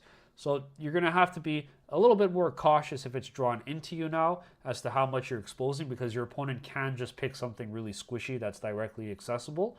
But conversely, it also benefits you, because if your opponent has a similar situation, you just pick whatever's forward deployed, something on an objective that you have to kill anyway, you get your 2 points. Really nice. So a little bit of a tighter card now. Yeah, starting is model count. Okay, good. Engage on all fronts also got a really interesting quality of life improvement. So you could get 1 VP for being in 2 table quarters now. Pretty nice. So far we're seeing a trend here where the floor is much higher. The ceiling has stayed the same, the floor has gone up, and we'll share at the end what that really means in terms of gameplay. We look at Sabotage, still the exact same card. I believe it lasts until your opponent's turn. So Sabotage stayed the same. Storm Hostile Objective, same thing, 4 points. Assassination, same thing. You can still take it for fixed. Yeah, that's good. Establish Locus, same thing. Cleanse has gone up to 5 VP. So the ceiling here has increased. I think this is well needed. Didn't really make sense that you're exposing 2 units to do an action and you only got 4 points off of it. Pretty nice, so you get a little bit more points out of this now. Area Denial, same thing. Behind enemy lines, same idea here. Defend Stronghold, same thing. Extend Battle Lines. Extend Battle Lines has gone down in points, so the ceiling here went from 5 to 4. So it's not as free anymore to get that. You can't really bank on getting the extra point. The big one that I want to talk about is Bring It Down. So Bring It Down actually experienced quite a significant change. So originally this thing was like uncapped, right? If your opponent drew Bring It Down on their go turn into you, who had a bunch of Sagittars and a Land Fortress, which happened to me at my last event, they pop off. Like the guy got 17 points, I think, off of this secondary, and that was the game. It was done.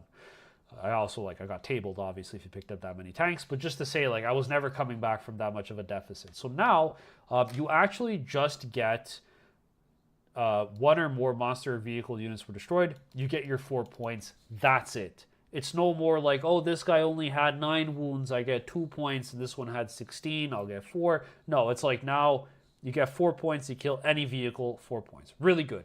I think net positive for us overall.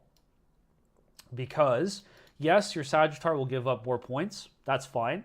But it means any other vehicle you kill with your Sagittar will also give you 4 points. And the Sagittars are pretty good at killing really cheap vehicles because they'll typically wound them on 2s if they're double judged with a d6 damage spike. So our army's decent at doing that. So this actually means, I think this is more favorable for us. Pretty sweet. Monster or vehicle. So I think this is a net win. We don't have to be as worried about giving up so many points on our opponent's go turn, even if we're in a loss in terms of board state and points could still be maintained. This is a massive swing, right? If they were able to get 17 points off of this. So big win. I say small win, actually, I should say. A lot of other armies will love this. Things like Knights, for example, love this because now if you have a go turn into them and you kill 4 Knights, you're still only getting 4 points max. So an important consideration to keep in mind here.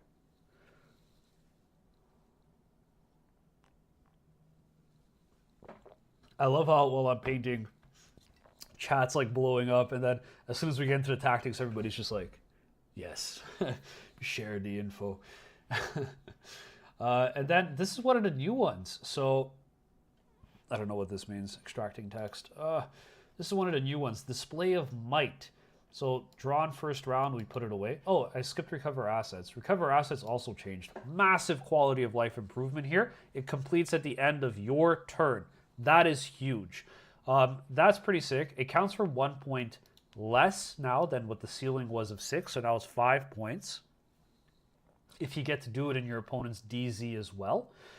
And I'm just kind of thinking, what do we have that's cheap enough that we could disposably bring into our opponent's DZ and score us this card without being a big commitment? Because it does score right away. So if you have something really cheap that you could just spit out into your enemy's deployment zone, you'll get the extra 2 points, which is pretty nice.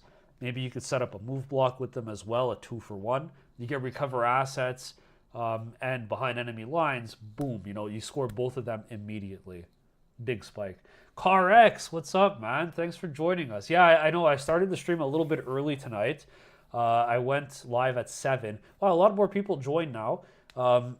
We were doing some painting before with the Sagittars. So we got some good progress done. We got them battle ready on stream. And then now we're going to talk a little bit about the new mission pack. And from there, after this, it's really up to you guys. We could do more painting. We could play Space Marine 2. We could go on TTS a little bit.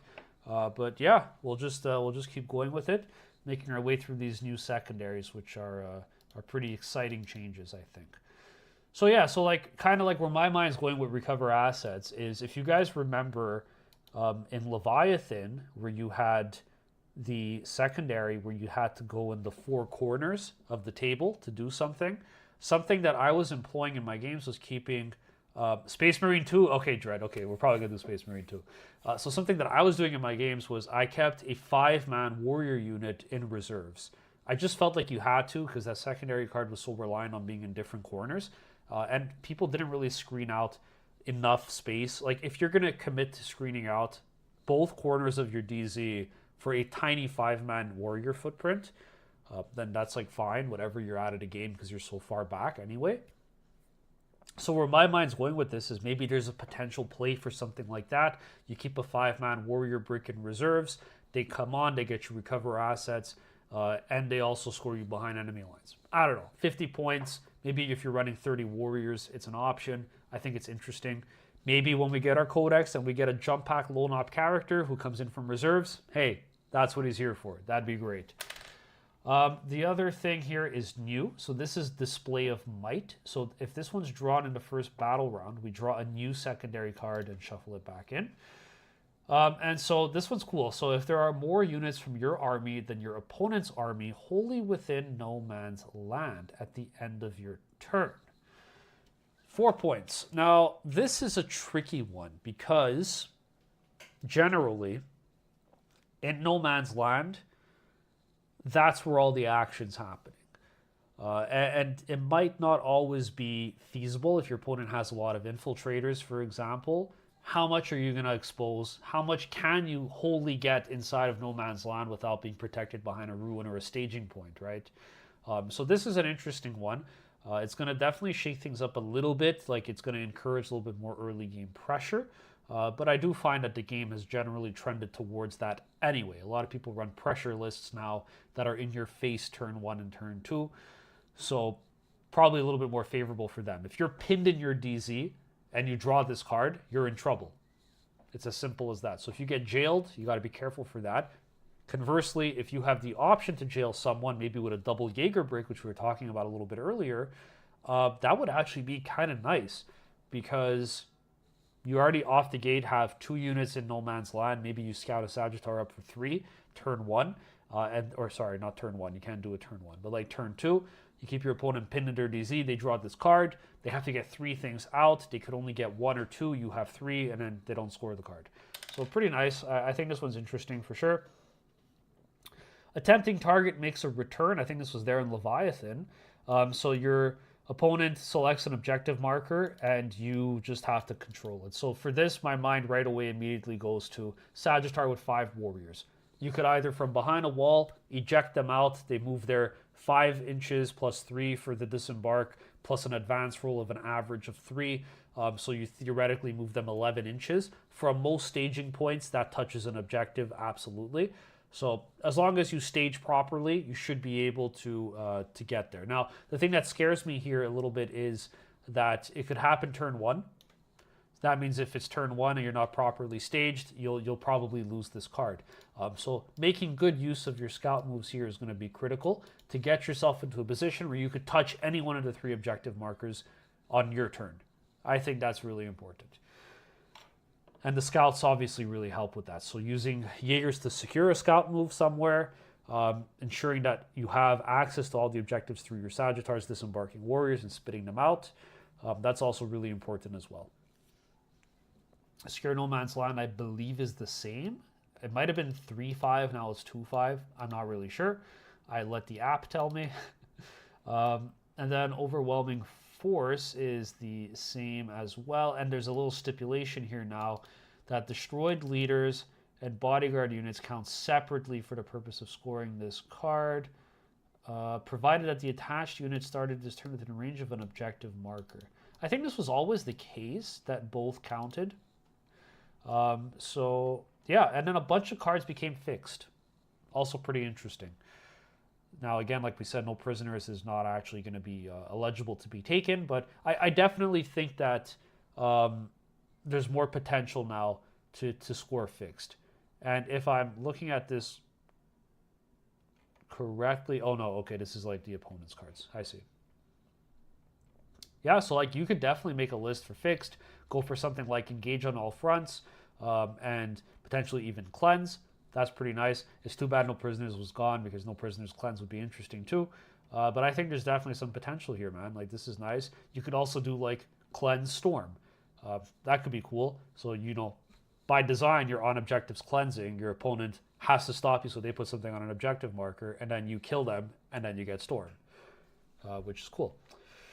So I think that this is going to be really nice. And I think predominantly what we see, the trend here with these, what did Caleb say? Got silent, found a shop with Space Wolf Army Box in store, so ordered one just to make sure if the LGS I asked for two. Smart. Always order two and then cancel one. Respectable decision. I also follow that and try to when possible. Because you never know with the stock, man. You never know. I had that happen with the Christmas box. I had ordered it from one store, and they emailed us like 5 days before release, and they're like, "Yeah, like we didn't get the orders for a bunch of boxes, so canceled." And then I had to find at another store, so I bought two. Didn't want to take any chances. Bought two, and then I ended up keeping both. I rationalized that, hey, I'll just use both of them. But yeah, ideally you bring one back if you're not going to use it. Okay, so what does this mean? All these changes with the points here. As we saw, the floor got a lot higher. Ceiling stayed relatively the same, if not got a little bit lower on some of these cards. So that means that the disparity you'll see in points is going to be, assuming both players are playing a competent game, the disparity is going to be a lot tighter. You'll have a lot more control and agency over how many points you score, because for things like, for example, engage on all fronts, you could dictate if you want to get 1.2 points. 4 is a little bit harder, but you can dictate at least if you want 1 or 2 points.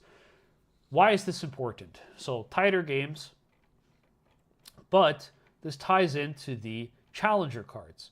I'm not 100% sure how these challenger cards work. I haven't looked into them a whole bunch, but my understanding is that it's dependent on how far behind you are in your points, the differential between you and your opponent. You are eligible to draw a challenger card. And the challenger cards have a strat that you could use for 0 CP, and they have the top part is like a basically like free secondary scoring that you get. So any thoughts on if we will be taking any hits with the update this week? No, I don't think we'll take any direct hits. I think which armies are going to get, like Tao's going to get buffed. I'm hoping Tao's huge. But I don't think Votann are going to get any explicit hits. Maybe they'll get hits indirectly, like if other armies get better. I expect to see Tau get a lot better. I expect to see Death Guard come down a little bit, which will make us be a bit better because Death Guard's generally a harder matchup. I think we're going to be in an okay place. And looking at these cards as well, I think we're all right. We're quite adaptable.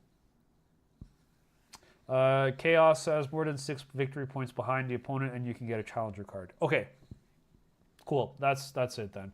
So if you're more than 6 points behind, and given that the disparity is going to be a lot tighter and that you have a little bit more control over how many points you're scoring, I think one of the concerns people have is that you could kind of like gamify it and say like, oh, well, I'm going to take a hit in points this turn so that I get access to reroll all hit rolls on one of my units that doesn't have access to this because it would be really strong. And then I'm going to kill you, and then I'm going to score more points. I don't know how realistic that is. It's always risky to give up points at a calculable rate like that and then make it rely on dice to come back. But I know that's a concern that people have at the top level. So we'll see what happens with this. I haven't really looked through these actually, but I'm just reading a few now, and it does look quite interesting. This one's crazy. End of the shooting phase, a unit from your army like can make a normal move of up to D6. So anybody could theoretically get access to move and shoot. That's pretty nuts. Um, I mean, I'm never a fan of cards like this. Like I wasn't a fan of secret missions either, but they weren't incredibly relevant in the end. So maybe this is also going to be blown out of proportion in terms of like people's reception to this, and then in reality, it's not going to be that crazy. Add D6 to the move characteristic of models in your unit. Yeah, like I don't love that either. Um, you can go back into strat reserve, whatever. You could give a unit hazardous, lethal hits, and sustained hits 1. Wow. Okay. A unit can fall back, shoot, and charge. Yeah, I don't know how I feel about. Like, I feel like some of these should just be core rules, like core strats that are accessible to people. But yeah, this is going to make the game interesting for sure. A little bit less predictable, which I don't really like. It's nice to be able to predict how things are going, the rate of the game, without having like weird spikes and turning points between both players that were that feel like they're not necessarily undeserved, but like comeback mechanisms. I don't know. We'll see how it plays out. Apparently, it's popular in AOS. Maybe it works. We'll see. I'm cautiously optimistic. I think it's you randomly draw. If you randomly draw, I think that probably makes it a little bit more fair. But I'm not entirely sure. I don't recall. I'm not super familiar with this. Back in my day, that was called being in 10th place in Mario Kart and getting the Thunderbolt. Yeah, like that missile that just picks you up and flies you through. I hate that. That's not fair. You're 10th place. You stay in 10th place. You don't climb back from that.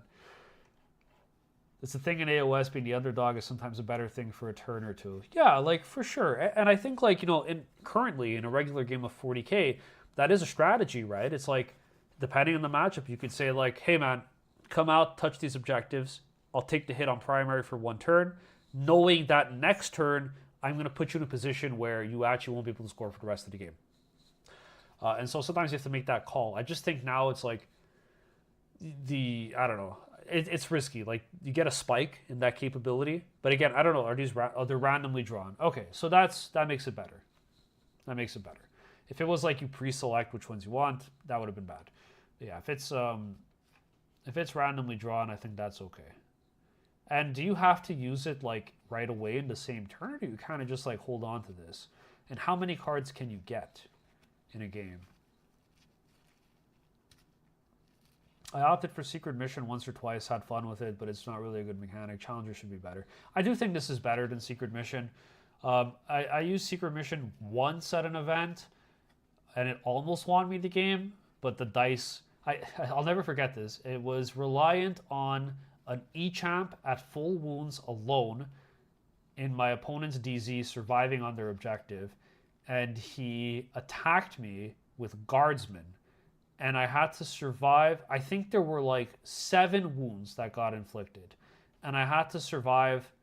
I have like 5 wounds, right? So I just had to survive 5 saves, and I failed 5 saves and he died. Like 2 up saves, I failed him and he died, or like 3 up saves. It's crazy. So I didn't get the secret mission. But that was my only experience using them. I don't think they were like super popular with Votann. Like our army just plays like regular 40k. Like Magnus is obviously the big guy who benefited the most. Like Thousand Suns, actually their whole game plan was around secret mission, which is thematic, I guess. Interesting. 1 challenger card at a time. You can keep it until you score it. I think it's a use the strat or score it, but that, yeah, it is. You do get to choose one of the two, I'm pretty sure. I don't think you get both. The twists have a benefit for the... Most twists have a benefit for the underdog, yeah. Not for sure. I mean, like, apparently it works in AOS, so we'll see how it goes here. We'll see how it goes here. But yeah, I mean, that's the points. Those are the cards. I think they're fine. I'm excited. I think there are a lot of quality of life improvements. We'll see less drastic point swings happen on turns. You'll notice, for example, containment is gone. I honestly think that's great. Containment's super annoying. I haven't seen it in 5 games. And you know what? It's the freest card. And now that it's not there anymore, I'm happy. It's frustrating that somebody draws that turn 1 and it's like 6-point lead. and I drew cleanse or something, or like extend battle lines, and boom, 11 points on secondaries. Your turn, you draw no prisoners assassinated, and it's like, bah, that sucks. So I'm happy that that's gone. Did they change? Let me just see the wording on bring it down. Did they make it so that if your opponent has no vehicles, you get rid of it? Yes, thank God. Oh my God. This was so annoying. If there are no monsters or vehicles on the battlefield, you could discard it. Good. Good change. So yeah, a lot of quality of life improvements. I like all of these cards. I think they're all fine. Nothing here really makes me concerned. I feel like you could play for all of these, which is how 40k should be. You could account for any of this. There are fewer that are reliant on things that are out of your control, like the quality of life improvement on Marked for Death, where you pick your own target. Really nice, solid change. And it's still a decent amount of points. It's like 2 points. It's not that bad, right? So that's pretty good, man. Sorry for asking your thoughts so much. I know it's a bit random.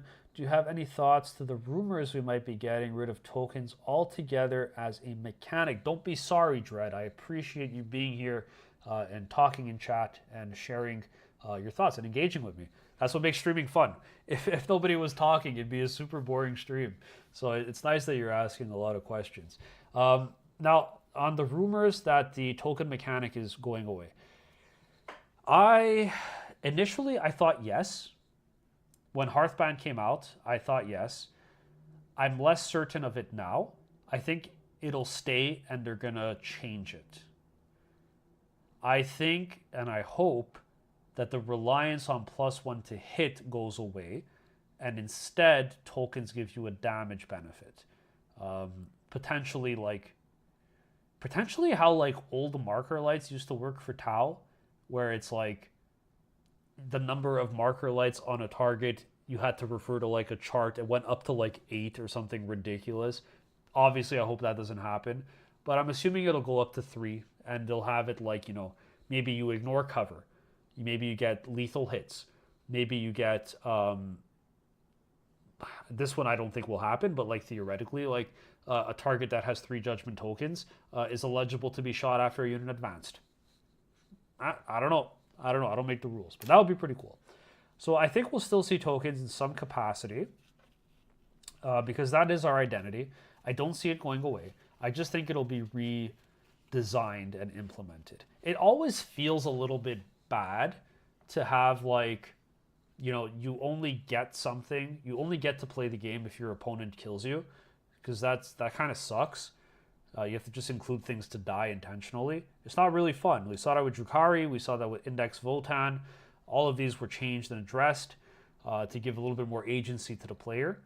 And I think the +1 to hit, +1 to wound is going to go away, and they're going to change it to be something else. But I think we'll still have tokens in some capacity. 5 tokens, it's over. Yeah, if you get 5 tokens, the unit just dies. It dies from just like the amount of rage that's targeted against it on the board. Ignore cover, lethal, or sustain 1.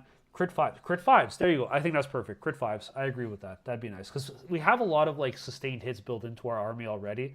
I think that's going to stay. So if they do like sustain 5, crit sustain 5. Sustain 5 would be nuts. They do like crit 5s. That'd be cool. Oh my God. We need to have rerolls. That's my one hope. My one hope is that we have rerolls to make our dice a little bit more consistent and our output a little bit more predictable. I don't like that it's a gamble every time I shoot something, and it's either going to blow someone off the table or it's going to take me 3 land forts to put down a war dog. Like, a little bit of consistency would be perfect. So if we could get some kind of reroll. Like I told you guys in that video when I played Hearthband, the only thing that makes me want to keep playing it is that I get to reroll 1s. I didn't use anything else except for that. Like, that's like the best part, is that you just get to reroll 1s. And it's like only 1s to hit, only on the closest eligible, not on blast. And it's like, even at that level of a restriction, it still feels so good. So hopefully they loosen the restrictions a little bit in the codex. They let us have a little bit of fun, be up to par with some of the power levels that we're seeing with some of the other armies that are out there. And I think Votann, if he keeps that fundamental gameplay loop, of like playing primary very well, playing secondary as well, board control, and then having a little bit more fun baked into the army, I think it's going to be in a great spot. Give me back lethal hits on 4s. I never played in 9th, and I heard that that was crazy. I think it was like they changed it before the book even came out, right? Insane. Wow, guys, we're at 21 views. That's crazy. I guess nobody wanted to see me paint. For everybody who just joined, you missed me get 2 Sagittars battle ready, which was really, really exciting, riveting gameplay on the table. Hearthband is so locked down to things. Yeah, to do things with. It's so locked down to do things with. Yes, I agree. I was so excited. Yeah, like that. Like just rerolls are fun, right? It's like, oh man, I really didn't roll well. I rolled way below average. Let me try again. It's like we don't get that, which is a bit unfortunate. The kid showed me his list for the 2v2. Magnus, Metallic Vortex Beast, either Araman, Exalted Sorcerer, 5 rubrics with Ari, 10 rubrics. Yeah, I think so. Draken, I think when you do a 2v2, first of all, it's supposed to be for fun. Absolutely, take whatever you want to have fun with. But if you want to like game it a bit, you got to go for like really insane combos. Like Death Guard, Tau. When we played that, we were unstoppable because the Death Guard auras on his forward deployed units that he just took like immediate forward deploy units. That's all his list was because they give their contagion. And the contagion stacks apply to me because it doesn't specify a Death Guard unit. So you got to look for little tricks like that that could really skew the matchup and ramp up your efficiency out of the 2 armies you choose to combine. It's really fun to break the game like that. They missed the alligator talk. Yeah, you guys missed the alligator talk. Let's not bring up those traumas again. I hate my eyes. Votann feels so feast or famine. Rerolls would make it feel better with less tokens. Yeah, like if you don't spike your rerolls, the army feels extremely anemic in terms of shooting, which is really annoying because everything is like, I hit on 4s, but I sustained D3, and like, oh, you're judged, and now suddenly I'm winning you on 2s. It's like, how are you winning me on 2s? That's crazy. And it's like, if you don't have anything, it's like, all right, here's the thing you didn't judge. Send your whole army into it and hope it dies.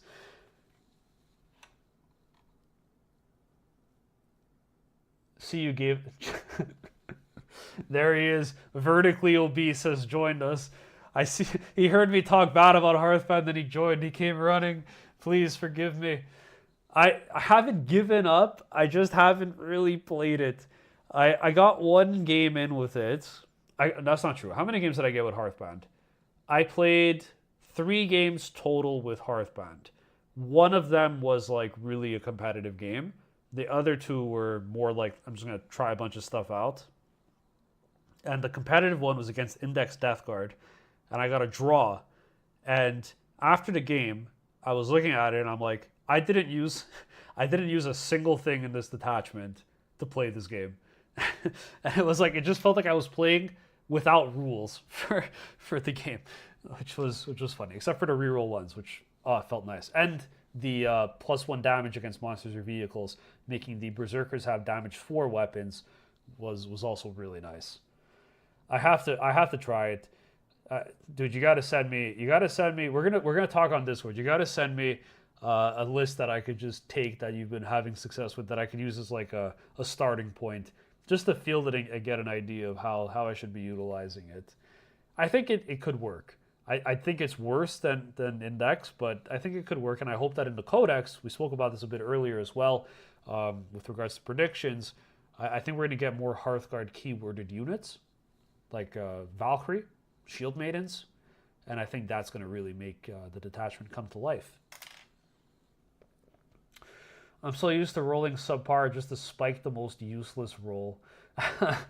Yeah, a little bit too relatable.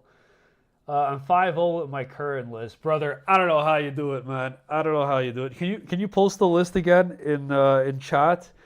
I wanna see that. I wanna see that. Hearthband for me, it just seemed empty for options. There are some cool strats, but I felt I never really had enough command points. Yeah, like that's another one too. Like our army is very CP starved. We don't have any CP generation. We're one of the only armies in the game without CP generation. And that kind of sucks, especially now that a lot of the secondary cards are going to be achievable turn one. Again, means you'll have fewer access to CPs. And we're kind of relying on that initial token influx of CP we get when we kill our judge target, which we lose. Probably, honestly, a temporary fix would be take the whole index detachment rule for index, put it to Hearthband as an army rule. I think the win rate will go up for Hearthband. If you give me Appraising Glare in Hearthband, I would play it, and I promise you we'd see more people on the table. It's just like the convenience of saying on demand, everything here is +1 to hit now, or +1 to wound, theoretically, like if I killed you or you killed me, it is massive. Like you miss these little tools, especially if you play like Control.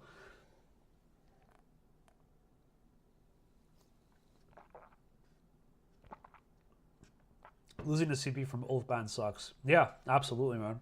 Took Hearthband to a 750-person event. Cal, Fort, Sag, 5 Hearthguard, Hearthkin. Took 7th. Lost to Tal by 10. Decimated Marine squeaked. Nice, man. That's awesome. Oh, 750 point event. I was like, that list seems a bit small for 700 for 2,000 points. Yeah, Votann could be impressive at lower point levels. I think it was Jack Harpster who said when the Hearthband detachment came out in his review with Siegler, he was like, if you take this army at 1,000 points, like this detachment at 1,000 points, it is busted. But anything beyond that, it just falls off a cliff. And it's probably true. I just started Votann for my LGS Escalation League. We just started but won both my 500-point games, and I am 6-0 total for all my 500-point games. 1K starts next week. Very nice, man. I have a video on the channel if you're looking to expand your army a little bit more.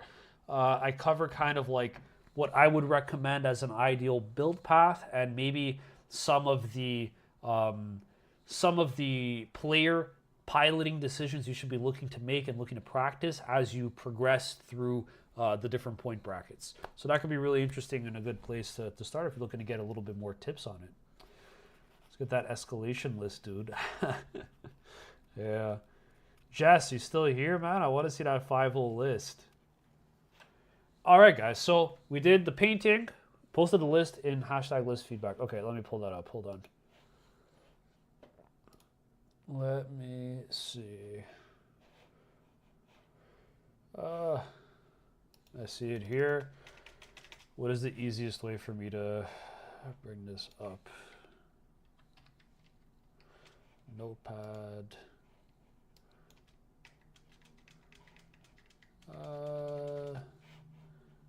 Notepad.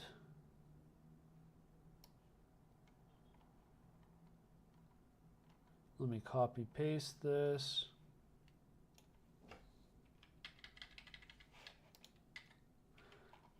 Okay.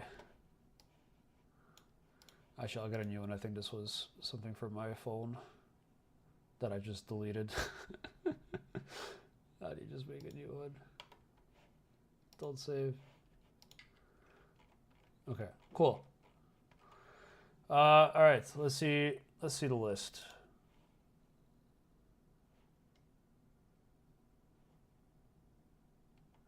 Is there any stolen in chat? We have a rockin' stoner that just came back.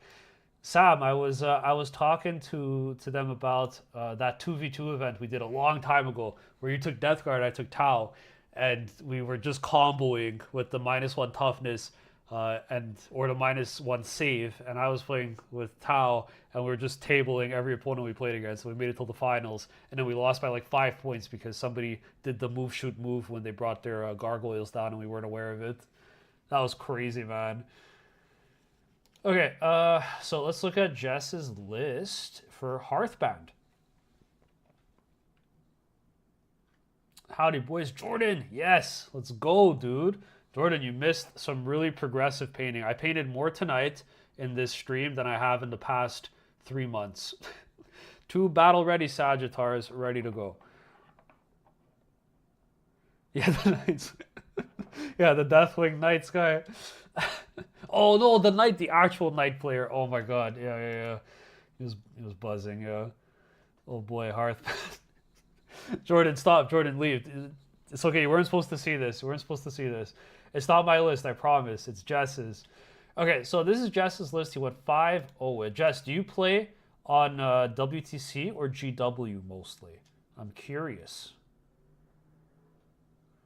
What you've been rocking this on. But anyway, kicking off the list, we have the Echamp Darkstar Axe. I really like the Darkstar Axe. I've grown quite fond of it as well. It's pretty good in 2 Marines. Bastion Shield, that's like the armor contempt for the unit in shooting only if they're within 12 inches. I wish this was in melee as well. No reason why it shouldn't be. GW, okay. I'm not super acquainted with GW. We started playing on it at our store. We usually do WTC, so I'll try to use that kind of lens on it. Still waiting on the rock band attachment. I'll get some hearts in chat for that. That's good. Damn, all right, full house. We'll do this list, and then we'll do the vote on what comes next for the activities. We did some painting. We did the mission reviews. We're looking at a quick list now because I'm really curious how Jess is running this. And then we have the option of Space Marine 2. We can go back to painting. We can pull up TTS. I'll do a poll in chat, and we could take it from there. All right, so we have the Echamp, single Echamp here with Bastion Shield. We have 2 Hearthkin Warrior squads. We have a nice mixed arms approach here. High las. These are really nice, solid for clearing light chaff off of objectives. Pretty good against, honestly, pretty good against Eldari too, I've found. In my couple of games I played against them. We then have the L7 missile launcher. Okay, cool. So you got like an anti-tank one, you got like an anti-infantry one. I like that. That's cool. It reminds me of Tom Hampshire's list. It's too bad Tom's not here. I think in the UK it's bedtime right now, but that's a shame. And then we got 3 Sagittars, all rocking the high las. Very nice, love it. 2 squads of Berserks with the Mauls.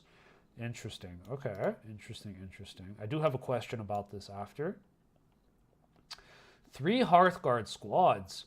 Whoa. Hold on. Am I seeing here 3 Hearthguard squads and 2 of them are not being led?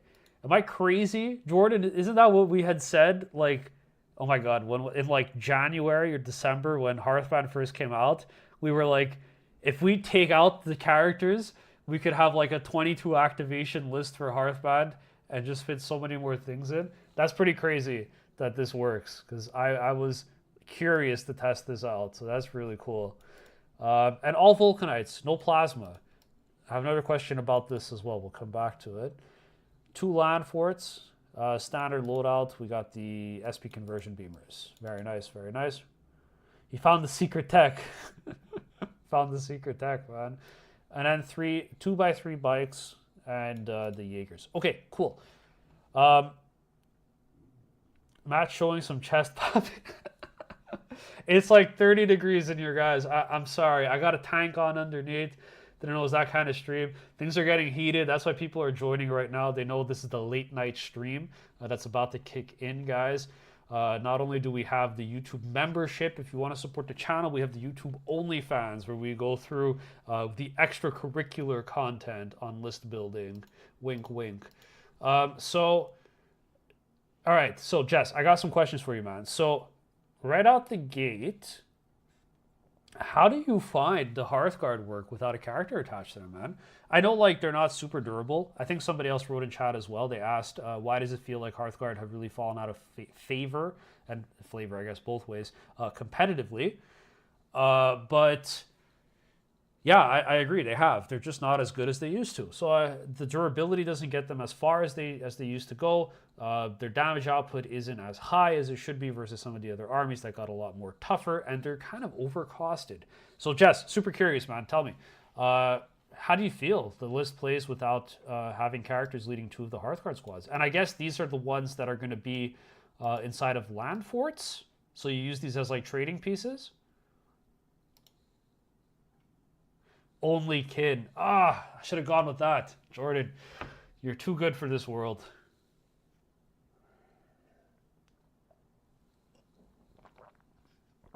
Kin workout plan when? Let's go, boys. It's all about that Herculean physique. I'll give Jess some time to answer in chat. That would be hilarious if he just posted this and then left. Hopefully he's still here.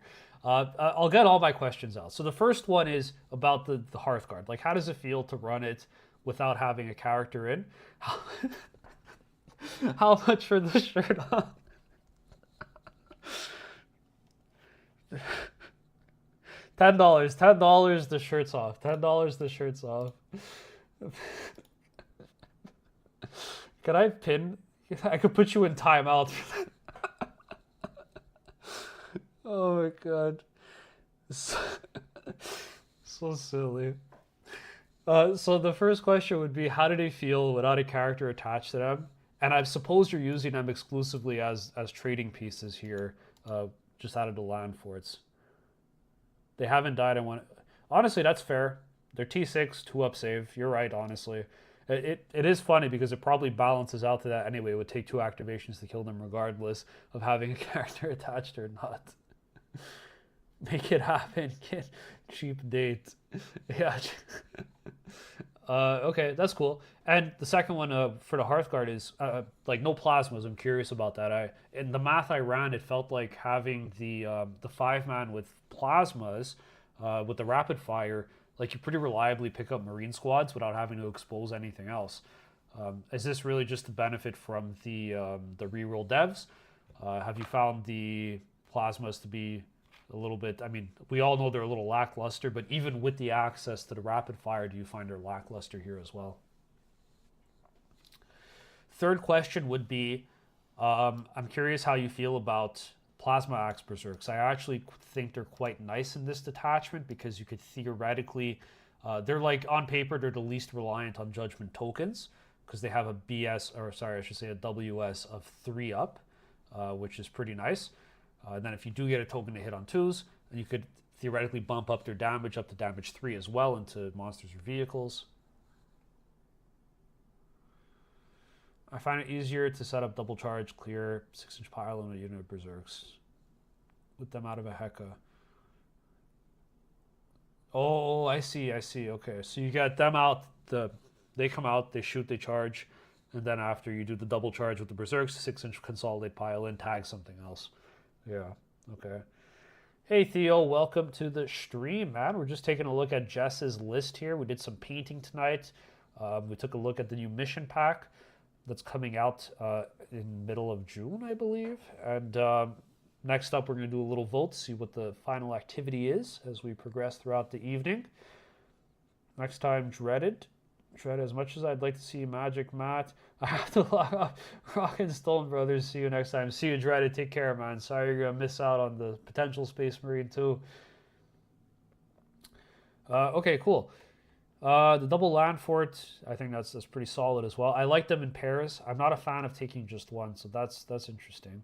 Okay, and wait, dude, I remember, Jess, you were playing around with Thunderkin at one point, I believe. How did that feel when you ended up taking it out? I thought Mission Pack was next week. Is it next week? No, I think. Oh my God, is it next week? Oh yes, it's the 6th, right? It's the day before my event, so my event will count for nothing. Yeah, you're right.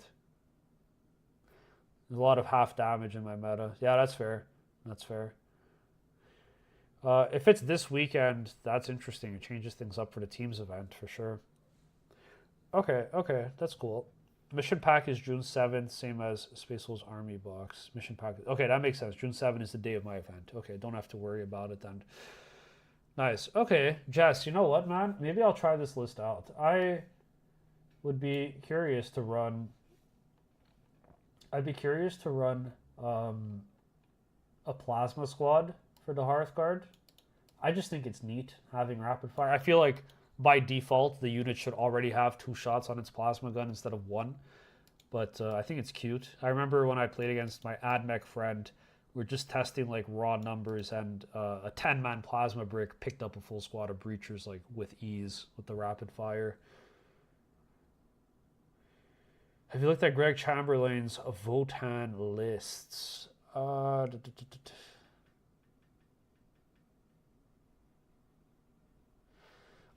okay, the half damage is for the plasma. Okay, I see. My chat's delayed. My bad. My bad. My bad. Okay. So I'm gonna try this list out, man. I'll test it out. I'll test it out, and I'll try it out after my event. Maybe if I get a game in before, I'll try this out as well. And honestly, I think it's decent on WTC as well because you have a good amount of pieces. A lot of melee centric. You have the 6-inch pile and consolidate. The 3-man bikes are nice. I'll try this out, man. I'll test it out. I'll see how it plays.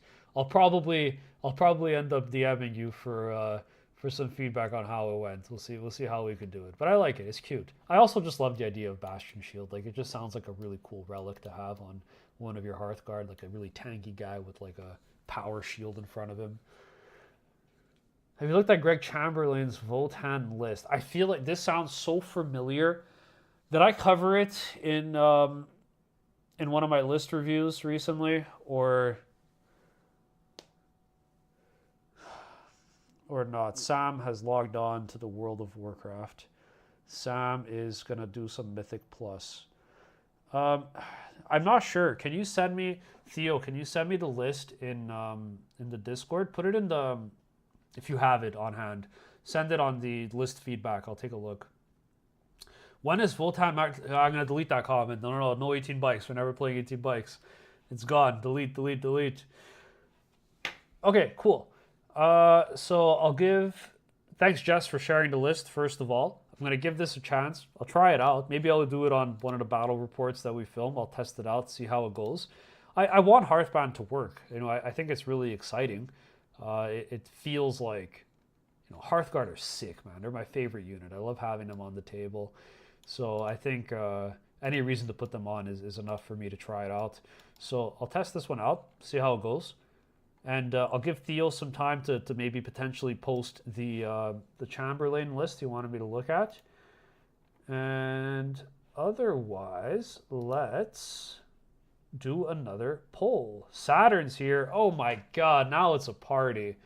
Now it's a party. Saturn's going to do his magic powers and put us all to sleep with some fancy ASMR. Do a little ASMR session. Saturn, you missed the painting session. We got 2 Sagittars painted up, battle ready, and set for the event. 18 bikes will need to happen at some point. Oh my God. Oh my God. Saturn with the 5 gifted subs. What an absolute hero. He comes in, gives the 5 gifted subs, and then disappears into the night, casting his ASMR spells on everybody. That's amazing. Thank you so much, man. I really appreciate that. It's super kind of you. Jesse says they just need to make the rerolls always and not just the closest illegible. Yeah. I agree. It's such an easy fix to make this go from like absolutely barely playable to decent on the table. It's just these little quality of life improvements. Hopefully, hey, maybe that happens with the data slate. We don't know. Maybe. That'd be great. Thanks again, Saturn. I really appreciate that, man. It's really kind of you. What is Votann's biggest issue currently? It's that many of us are playing the same list for 2 years now. That's their biggest weakness. I need more rules. I honestly think they're fine in the meta. Like their biggest weakness is probably like, my personal opinion is that they feel very simple in terms of design versus some of these new armies that are coming out. And by simple, I don't mean bad. I just mean like boring in some ways. But again, this is probably just because I've been playing them for almost 2 years straight with the same set of rules, the same set of units. So I just feel like maybe they just need...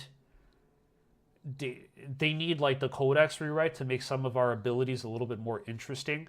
Like, why is the Land Fort's ability only really working on Hearthguard? If you don't take Hearthguard in the Land Fortress, you're paying a premium for points you're not using. Same thing with Hearthguard. Why are Hearthguard's ability, durability baked into on paying more points to have a character lead them? It just feels bad. Why do the characters, why does the Cal, oh my God, I don't know if Jordan's here. Don't get Jordan started on the Cal. But the Cal apparently can kill only 3 guardsmen in an activation. So, like, why is that a thing? Why is he 70 points? Why does his ability only take effect in the command phase?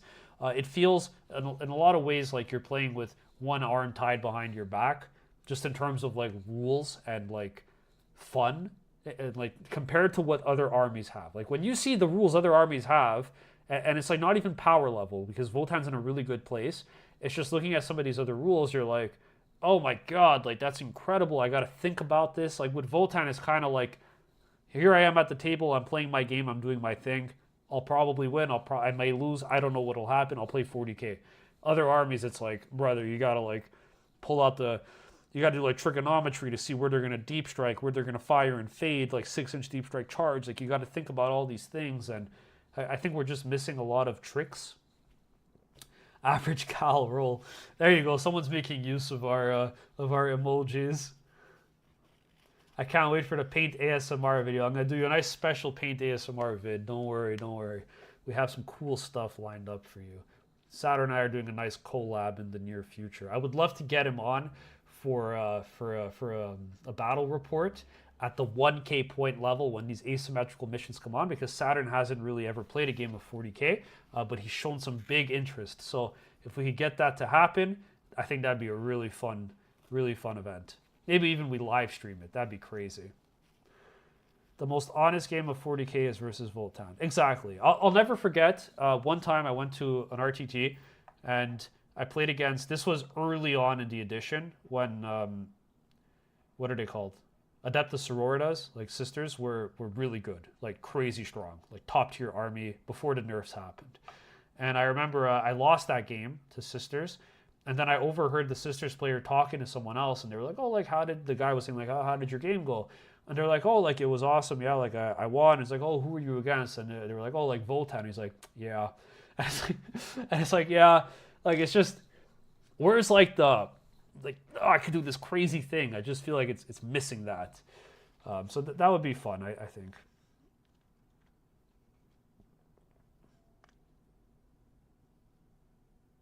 It feels really good to learn. Yeah, it's an amazing army to learn the game on. Absolutely, it plays the fundamentals so well. Like you have to learn about firing lanes, you have to learn about staging, about primary denial, primary securing. If anything, it's been how should I say this? It's been too kind to me for learning the game, because now that I've had the luxury of fielding Sagittars that contain warriors that sit on an objective, and then my opponent has to force two things out to deny primary. In other armies, when I play Tau, I'm like, how the heck am I supposed to hold primary with this army? It's been a luxury having Sagittars on the table. It just needs slight tweaks. Yeah, I agree. It just needs some slight tweaks to make it more fun. It's strong. It's good. It's very good. I think it just needs a bit of a facelift, a breath of the new like 10th edition codexes, right? Like it needs that like that like, oh yeah, there's something cool here, something fun and interesting going on, rather than like here are stat blocks that are standing on objectives and playing the game, which is how you win a game, but still, you want to also have fun. Okay, cool. So let me just see if Theo put the list in. Nope, doesn't look like it. No problem at all. All right, cool. So I'll do another poll. Let's keep a poll up here and start a poll. How do I close this one? Okay, end poll.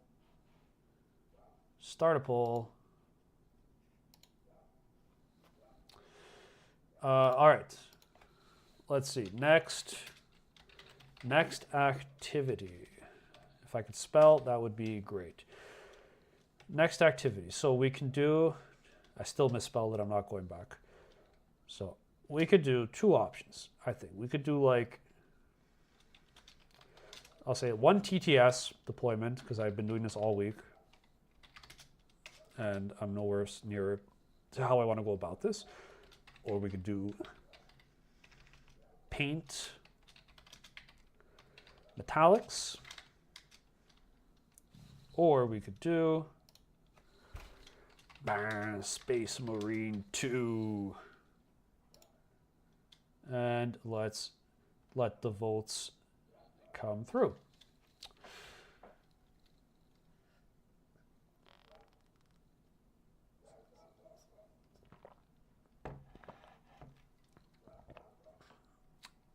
At some point tonight, though, I will end up playing Space Marine 2. So I'll give you guys your TT. Oh, everybody calls TTS deployment. Okay, that's almost like 100%.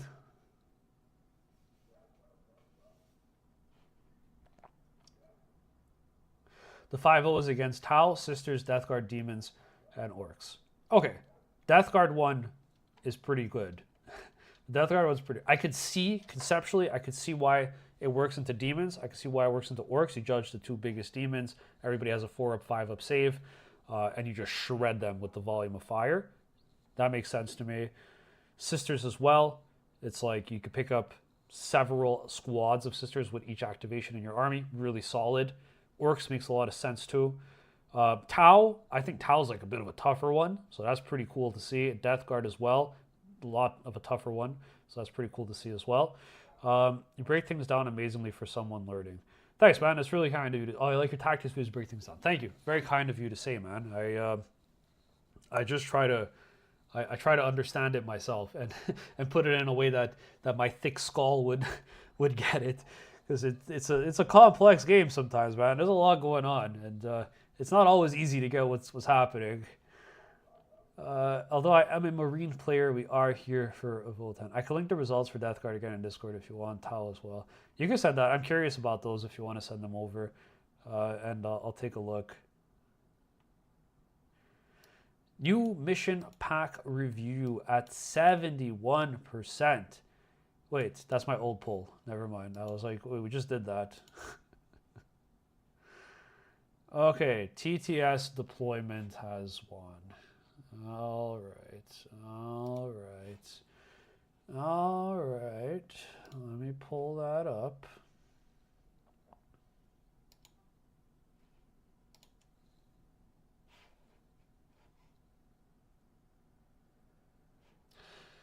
Okay, I don't know if that was too loud. I'll have to probably adjust. I mean, there isn't really any noise.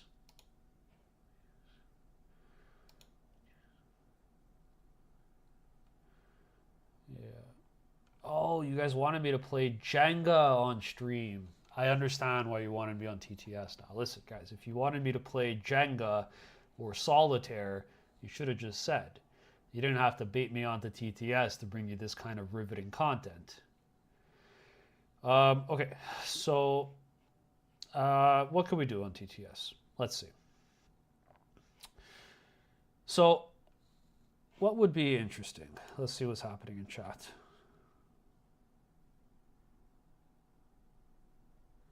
Oh snap, gotta go. I came here to seek refuge from the Atlanta United game, but apparently red card happened. Orlando coach sent off. We somehow tied. Oh my god, it's back in action. Goal, Jordan. I won't blame you. No hard feelings for supporting the cause. We'll never get in the way of a man in his sports. Jesse Keys, I'll bring it to my RT next Saturday, see how it does into my meta. Everyone has a 4-up involves. Yeah, I think it's going to be great into 4-up involves. Well, no, sorry. I think it's going to be great into 4-up saves, not 4-up involves. It's either try some hardbound lists or go back to the traditional Force Adject to Hekaton Land Fortress. Okay, cool. So, TTS, I'm not sure if you guys see it. It's up on the screen right now. Let me know.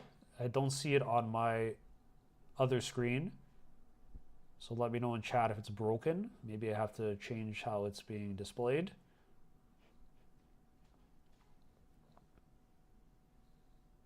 I'll give chat a few seconds to catch up.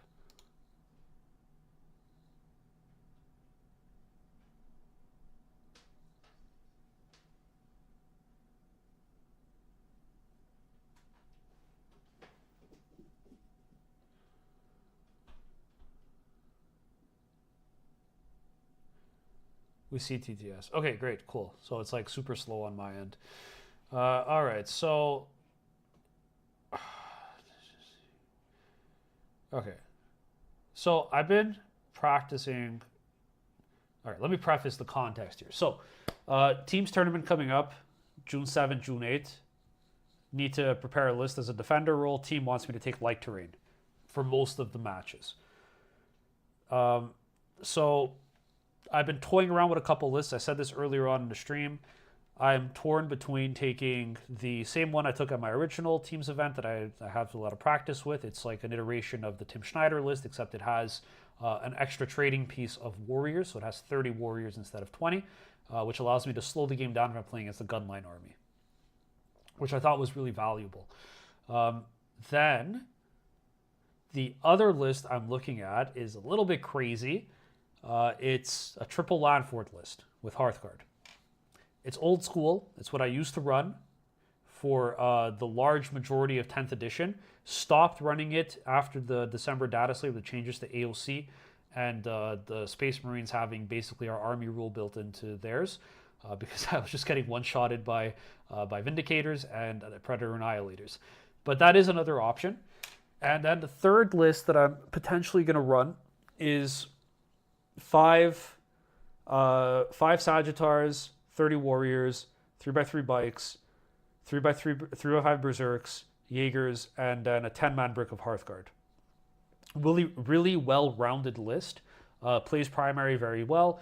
It could dump OC on enemy objectives to deny primary. Has a lot of pieces for secondaries. And I think it's just pretty versatile, and it lets me put Hearthguard back on the table, which I really miss. So let's look at Tipping Point. Tipping Point is the one I feel the most confident with for the event. I'm still getting used to using TTS.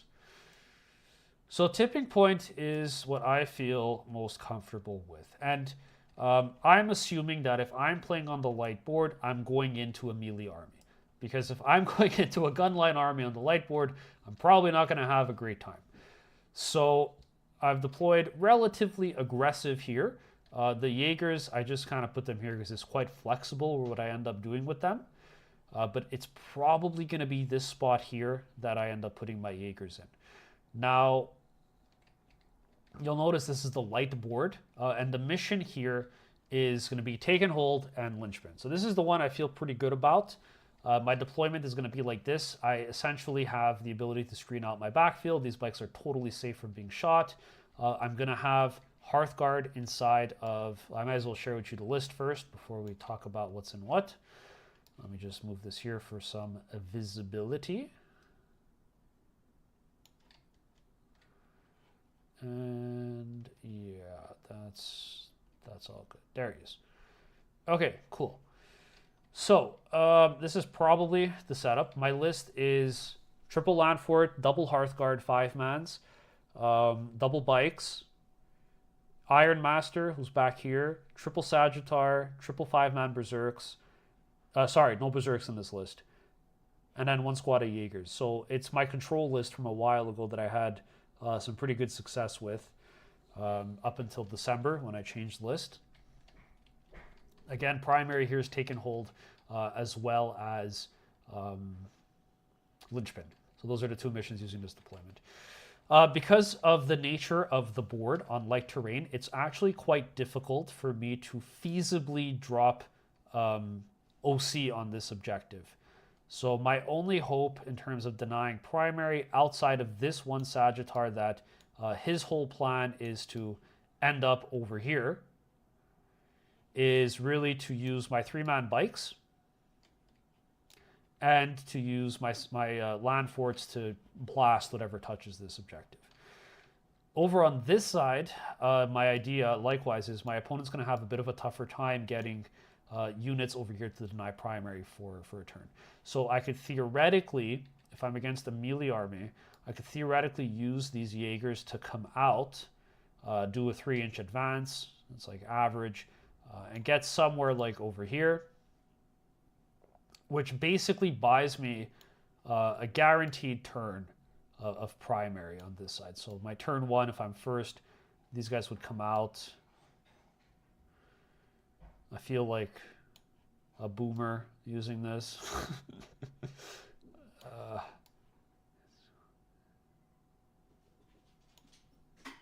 Yeah, and so like theoretically, if I have an objective in the middle of the table, I could play with that as well. Touch it if I need to, otherwise I probably won't. Anyway, something like Something like this, right?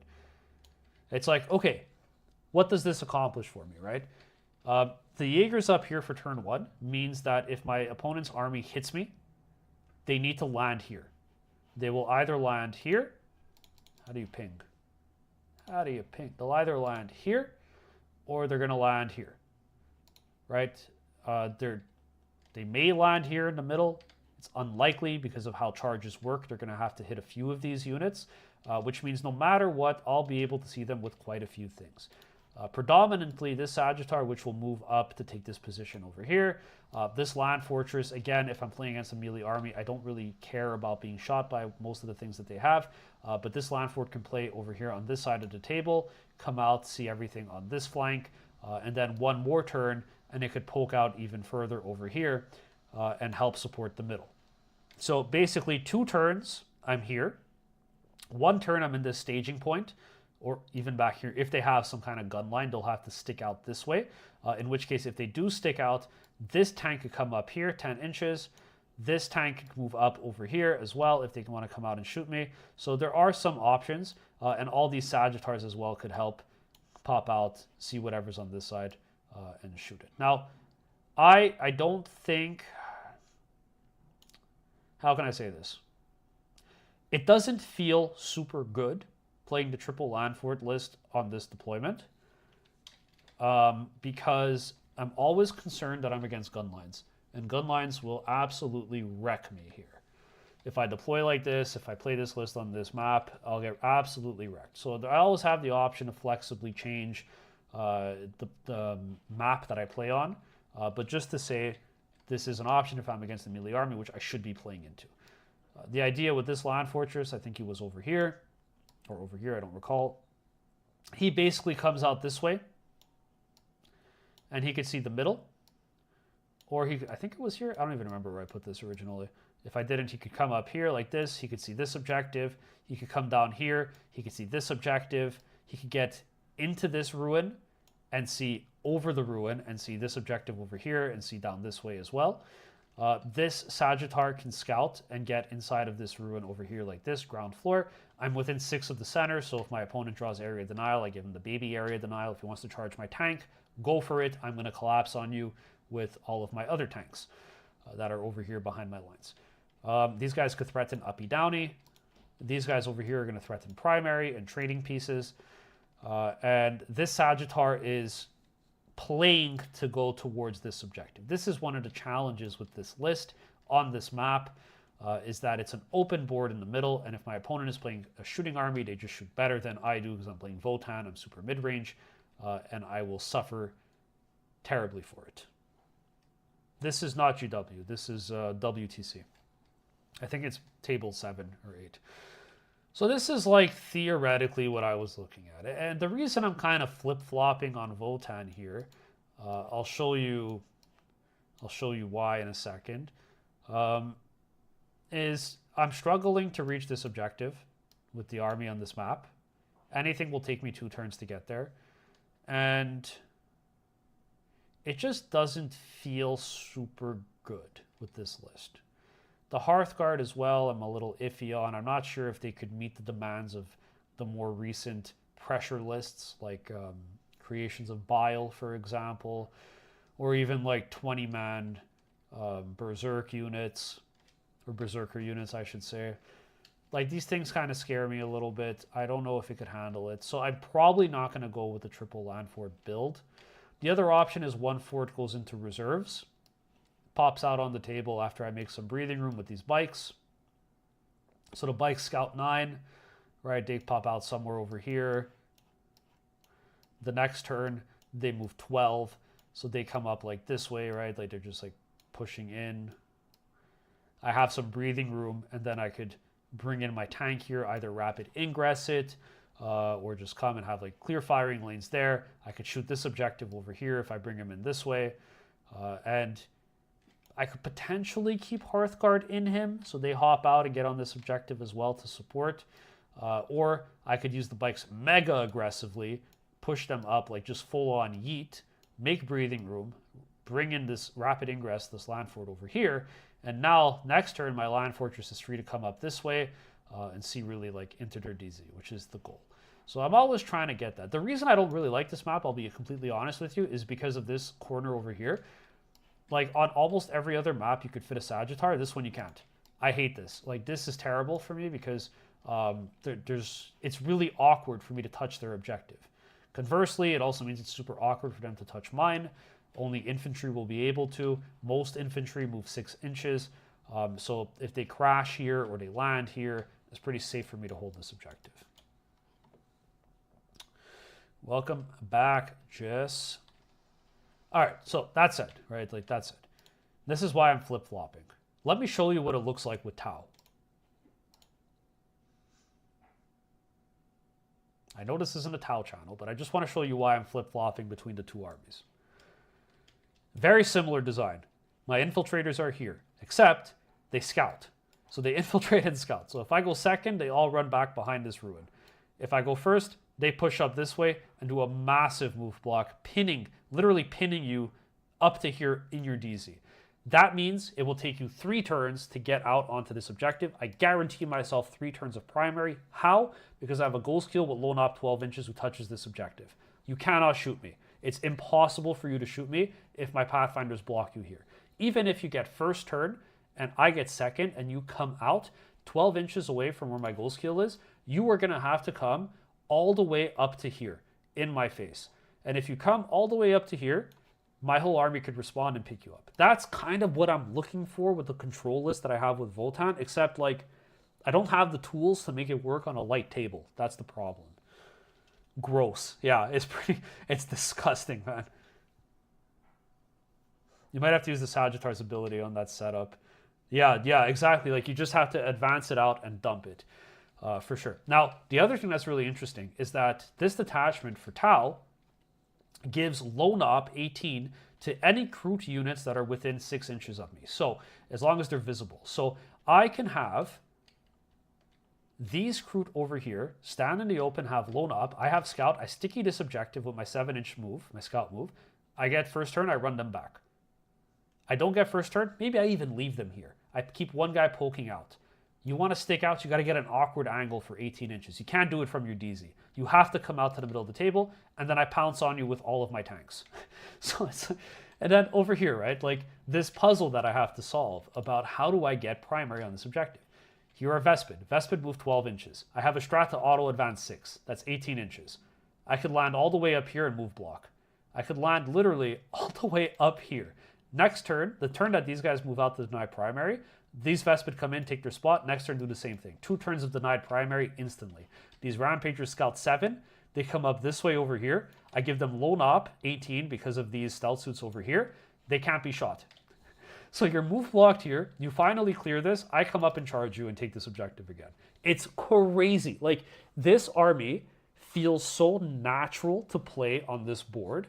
That's why I'm flip-flopping between the two. It's disgusting. It's disgustingly effective at playing the mission here. So that's kind of why I'm flip-flopping a little bit on what I want to play. And also like your set, like she has lone op 12. He has lone op 12. He blanks damage. These guys are rampages. For those of you who never played against them, they're melee beat sticks. They're pretty decent actually. And because you give them lone op, they could stage freely without any threat of being shot. So whether I'm against the gun line or I'm against the melee army, it's generally okay. And then all 3 of these tanks over here have D6 plus 3 blast damage 3 guns. Like Creations of Bile, you send those possessed in, like the squad's gone, right? It's crazy. This firing lane over here, this massive one, I got 2 broadsides. I could bring them in here, pivot their guns, they both stick out. I have a firing lane across the entire map, touching my opponent's DZ if he deploys aggressively. It's ridiculous. It's so scary. If I was playing against this as Votann, I'd be terrified. Like, I don't know what I would do. So that's why I'm a little bit unsure if that list works. So maybe what we'll do is, because everybody really wanted TTS, starts having flashbacks of goal skills. Yeah, the goal skills are nutty. They're absolutely nutty. Yeah, and also like, this isn't even the whole army. This is all in reserves. Like, it's so much stuff. So much stuff, man. It's crazy. And maybe what we could do then is look at it. We could try to build out a list that plays on this well using Votann. That could potentially be one of the options. But before we do that, let's see. I think I had another one that I did with Votann to practice with. Was it this?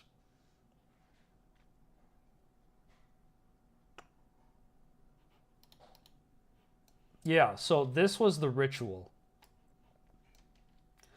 So same list, the triple land force. This is ritual. Feel a little bit better on this one with Votann, especially with the control style list. So a couple really key things. Ritual, of course. This objective goes away in no man's land. These go away for no man's land. It's mission dependent though. You may have to ignore their natural. Yeah, for sure. For sure. I may just have to let it go. For sure. I hate that though. I guess it's just not like I just like being able to deny primary. I find it such a fun part of the game. But you're right. Like it may literally just be like, hey, you can't touch this and I can't touch yours. Let's fight over the middle. And if you extend beyond the center, my land forts blow you up. That's totally valid. Maybe that's how the list plays on that map. For sure. But again, I just feel like other armies have some tools to mitigate that, which is my biggest concern. So this is ritual. This objective goes away. This one goes away. You have to create objectives I think at the end of your shooting phase or during your shooting phase. So I kind of just put these tokens to dictate like the flow of where they could go. Things that I really like about this one, so I feel pretty confident about this deployment, is the Jaegers out here. These guys, if they get first turn, they can set up like a pretty massive move block as well, because keep in mind, this objective doesn't exist, neither does this one. So they could come up this way, and it's like you cannot touch any of these objectives for a while. I could safely reach this one from behind the wall over here, not really worried about that. Or this land fort just parking here, sitting on this. Over here on this side, this is cool because finally I could fit on this side of the table, so I could scout up my 6 inches. I could then move here and like, boom, here I am, nicely hidden. If you come out to shoot me, I could respond because again, I'm probably going to be playing against melee armies here. So if they have something like a shooter, it's going to probably be like a knight that they're allying in, like an armiger for chaos. So that thing has 24-inch range on the guns. So he's going to have to be somewhere over there. In which case I could just come out this way over here, bring my tanks out, and then I get to shoot them back, which is pretty nice. So, and this guy as well, if like, he doesn't kill it. Up here is where it's really interesting though. This is the thing I really like. So you could create a lot of board space, right? Like you scout your Sagittar up here. It's super safe from anything, any gun lines, even if you're against that. Then you could use this to like super full send it, keep them stalled over here. This guy moves up the stage in here. And now I have Hearthguard in this. I have a Hearthguard in this land fortress. I could even theoretically keep the Sagittar inside over here safely. And if my opponent wants to shoot it and poke out, my land fort then just comes up this way and blows it up off the table, still holding this objective. And Hearthguard as well. And most importantly, I should say, is that within 3 turns, if he doesn't deal with this, I'm in his backfield. That's the most important part, is that this land fortress could threaten his home objective. Pretty nice. Again, I don't think it doesn't even count for points on ritual, but it allows me to threaten all the staging points, right? Like even from here, I could actually see basically everything that's down here on this line, everything that's hiding over here as well. So having like this 3-turn pressure over here is sweet. 1 turn I'm here, next turn I'm here. 2 turns. 2 turns I see his whole side if he doesn't deal with this. So that's pretty cool. And then, yeah, just playing like a slow game of control. It's ritual, so the points are generally low in terms of primary differential. So it's really like, hey, everything is hidden, everything is staged behind ruins. If you overextend to try to reach me and you hit my roadblocks, my whole army could react and pick you up. I, again, just don't feel great about the prospect of fighting ranged gun lines. Like Iron Storm, I lose. I just can't. I can't stay alive. You can't hide in enough places. That's the nature of light terrain. Matt is a fiend for primary denial. Yeah, I'm a big primary denial fiend. It's true. Guilty as charged. Sam, I don't know if you saw how disgusting the Tau setup is here. But that is brutal for primary denial, man. Oh my god. A return, boys. Atlanta wins 3-2 with a 95th minute goal. That's insane. Atlanta has so much deep cultural lore, from 40K to sport events to the fact that for some reason you could travel across all of Atlanta in like 30 minutes, or like no, in like an hour and a half. You were saying, I don't know, when you're talking with Pulp. It's crazy. Yeah, so I'm not like super confident on this list here. I think it could work into a melee army, but the Tau build's techie. Yeah, it's a bit of a stinker, eh? So what I'm probably gonna end up doing is not taking the triple land fort list, and probably going for um, the 5 Sagi build. I think that's probably more reasonable. Or 4 Sagis, 2 land forts is always reasonable as well. Atlanta trip incoming. Oh my god. Don't tempt me. Jordan, what's the cuisine like in Atlanta? What's the cuisine scene looking like? Because if you could convince Sam on that, then I'm going to have to go with him, man. I just can't. I can't refuse.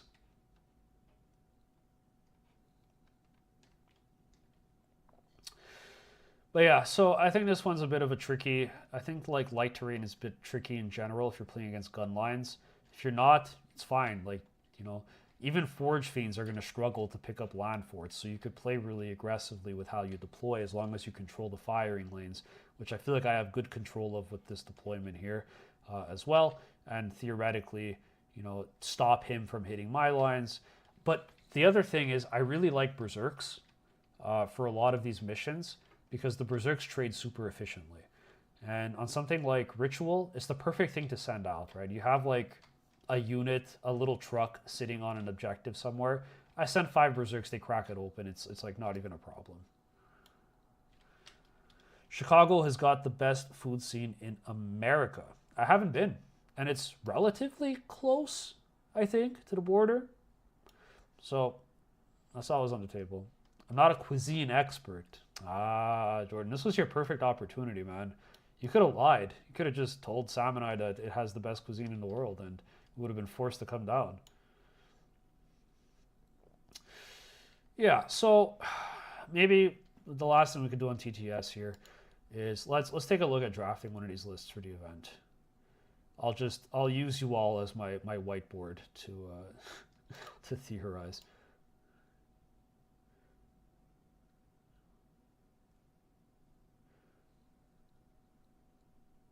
Chicago's just bizarre origins of other food. Yeah, yeah, the Chicago dogs, dude. All right, look at this tiny roster of units. So cute, so adorable. I spoke actually with Ronnie today, Ronnie Kinney, who's on the Discord, and I interviewed him in the channel because we both are running Votann at our upcoming Teams event, which I think is the same weekend, and he's also tasked with taking on the light boards, and he's running Thunderkin. Now, he showed me how he plans on using them, and I think it's super valid and it works well. In fact, it almost tempted me to take them myself. I just like, I don't know if I could make them work. It's I feel like it's a very technical piece that you have to have a lot of experience with because of their low movement, low range coming in from reserves. Ronnie's a local, yeah. Ronnie's a legend, dude. We're actually gonna have, I'll spoil it now, we're gonna have a very interesting collab video coming out soon that we're gonna be working on. Yeah, so I mean, anyway, let's draft up a little list. What do I think makes sense for this team's event? Let's see. Let's call this Teams Stream. You know what? I don't know why I'm doing this on my phone. I may as well do this on New Recruit.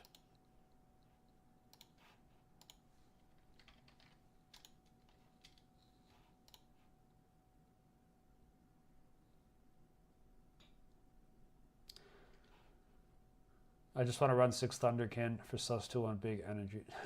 So I only played Thunderkin twice. The first game I played them was against Sam's Necrons. And I got so lucky with them. A 6-man brick deleted a Catan in one shooting phase, which shouldn't have happened, but it was really funny. Pike list. No, never. No, space. Votann has more units than Space has epic heroes. Yes, no small feat. No small feat. Okay. It's defaulted to tile. Look at that. Is it a sign? I don't know. Team stream 1. All right. So what's like a good defender list, right? Like with defender, you're trying to have a lot of resources. You're trying to throw your resources away to keep the game as even as possible. It's kind of like attrition. That's why, like, in a lot of ways, Tim Schneider list works really well, because if you notice in a lot of his games, he plays super aggressive with one set of his pieces. It'll either be the bikes or the berserks or the land fortress. And then the other ones stay defensively, and then once they've cleared through whatever it is that's pinning them back, the next one hits them. And if they get too close, the berserks fall in. So it's a really good way to play the game, especially for teams. So I think like staples for me is double warrior for sure, minimum. I think staple is going to be Jaegers for sure, and double bikes. This is like at minimum what I would take, and then one character you have to take an E-champ with Appraising Glare. It's just unfortunately a staple.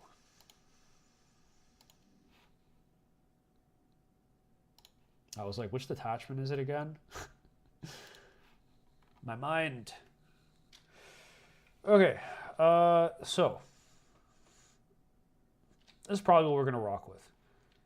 For these warriors, we need Sagittars, right? So we need, at minimum, 2 Sagittars. I probably will want to take a minimum of 3 in a list, but we'll start it off with 2. This is like the essential just to like play the game. Screens, deep strike threats, play the sides, OC dump, sticky, enhancement that's critical to the game being played in your favor, and infiltrators to move block. Great. What do you guys think is the next step here? What should we do? What are we looking at?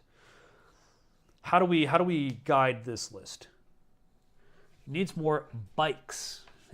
I'm not running 18 bikes. You guys can forget about it. I don't even own 18 bikes. The most I could give you is 12.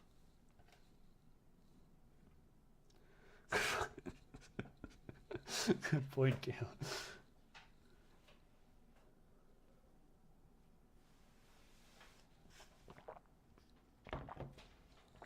Next step, max out bikes. Yeah. 32 bikes.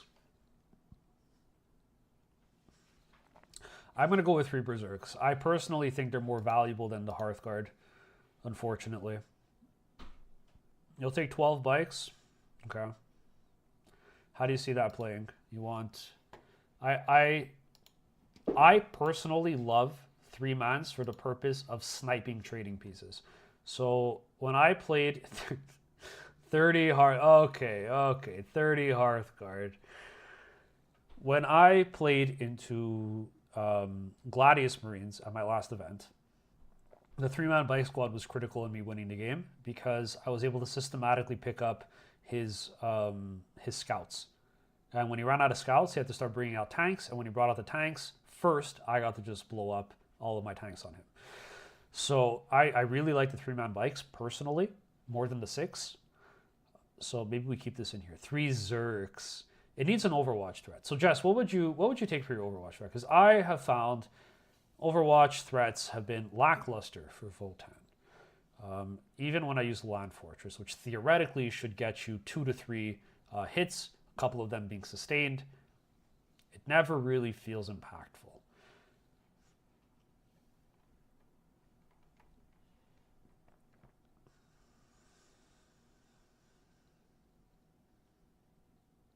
So what are we thinking?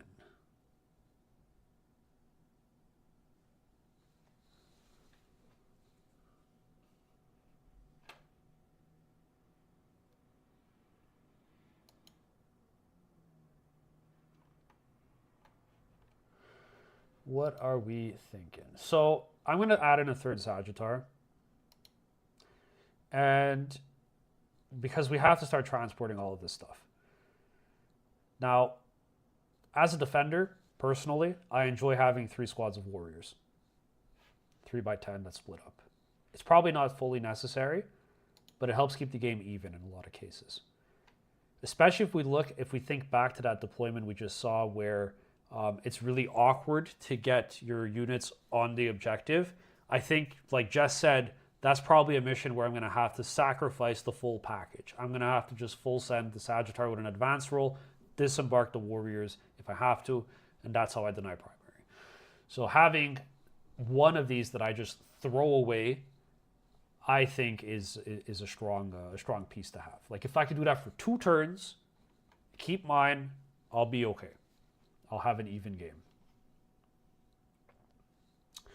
30 viewers. Oh my god. Everybody came now that we're talking about lists. Nobody wanted to see me paint these beautiful battle-ready Sagittars. Look at that. Aren't you all proud of me? I finally painted something. It's been a while. I was telling everybody earlier I could only paint when I live stream because it's the only time I actually force myself to paint through something I don't want to do. And I think now if we're running 30 warriors or we're running 15 berserks, we need another Sagittar. So this takes us to 4 Sagittars minimum. Now from here we have options because it leaves us with about 400 points. So we can take a land fortress. Heka's mine. I'm going to have to get some sleep. Have fun, people. See you, Caleb. Thanks for coming by, man. Really appreciate it. And Heka is mine. I think Heka is good. So I think we put a land fort in for sure. I personally don't like having a single land fortress.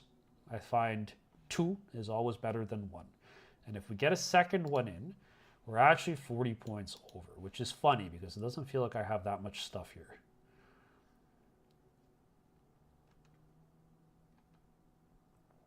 I would theoretically, and anyway, in terms of like distribution, right? You'd have like, I'd keep 1 squad for sure of the berserks. Okay, so we have to split these warriors. So you do 5 on the home, 5 in a Sagi, 5 in a Sagi, 5 in a Sagi. So that's 3 Sagis that are used up for sure for warriors. And then I think the last Sagi holds a berserk squad in case you're playing and you have an ability to scout and aggressively just charge something that's out in the open. So I really like having that play. So I think I would put 1 more inside of that. And then you could do 2 berserks inside of a land fortress. Potentially 1 in each. I don't know. Could be interesting.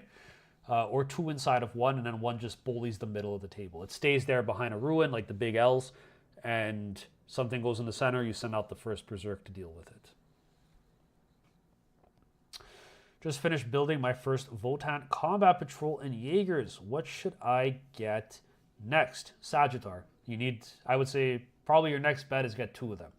And you'll be cruising for a while with that list, for sure. You get to split the warriors, put berserks inside. Really nice. You could also just buy a second one if you want. Combat patrol. Pretty good. Actually, I don't know if they sell them anymore because they got taken down from the website. You'll have to double check. Okay. This is something I'm debating.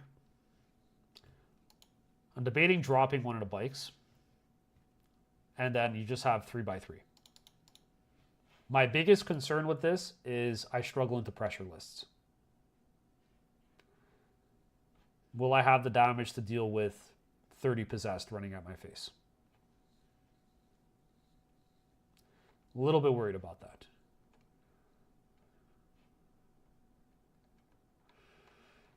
What do you guys think? It also makes it an awkward number of points. I'm still at 50 points, which you can't really fit anything for Votann. Optionally,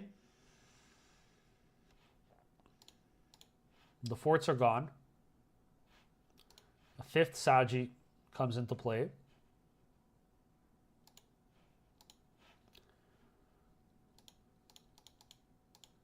Ten-man Hearthguard arrives, being led by an E-Champ. He doesn't have Grim Demeanor. Don't love that. So really, if I'm only running Vulcanites anyway, my biggest threat is like -1 to hit.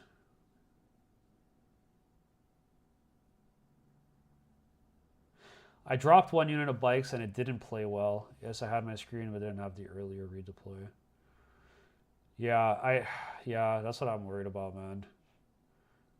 You need at least one. I think I do. I think it's less reliant on it if I have a 10-man brick, but the 10-man brick eats up way too many points. He's basically one squad of bikes, and like his output should be equivalent to the durability of a land fortress and the output of an extra 3-man bike squad.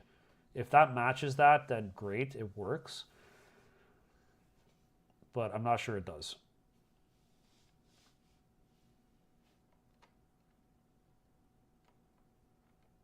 Yeah, I think you're right, man. I think you're right. I think we need the 6-man.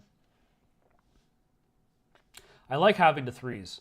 I really do. I don't know if I want to get rid of them. The 2 3-mans are just really nice. And if this is my shooting threat, then I don't need the Hearthguard. And I could potentially just sub in one land fortress, which is 1990.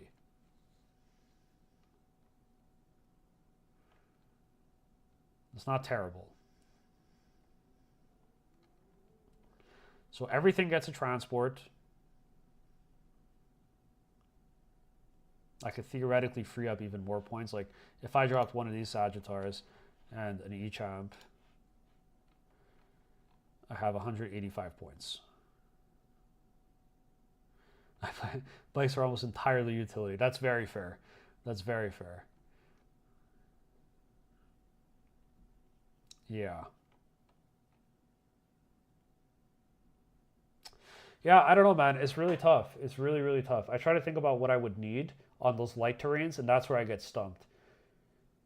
Like, what can I use to clear those gaps? What can I use to pressure firing lanes? And I feel like double land fortress does a really good job of pressuring firing lanes. That's why I keep coming back to that idea.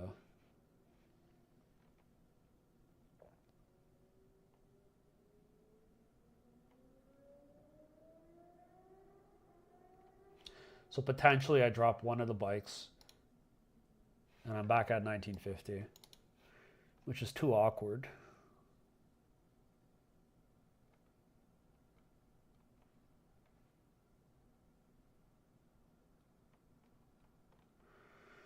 Man, Votann have like a lot of weird numbers with their builds.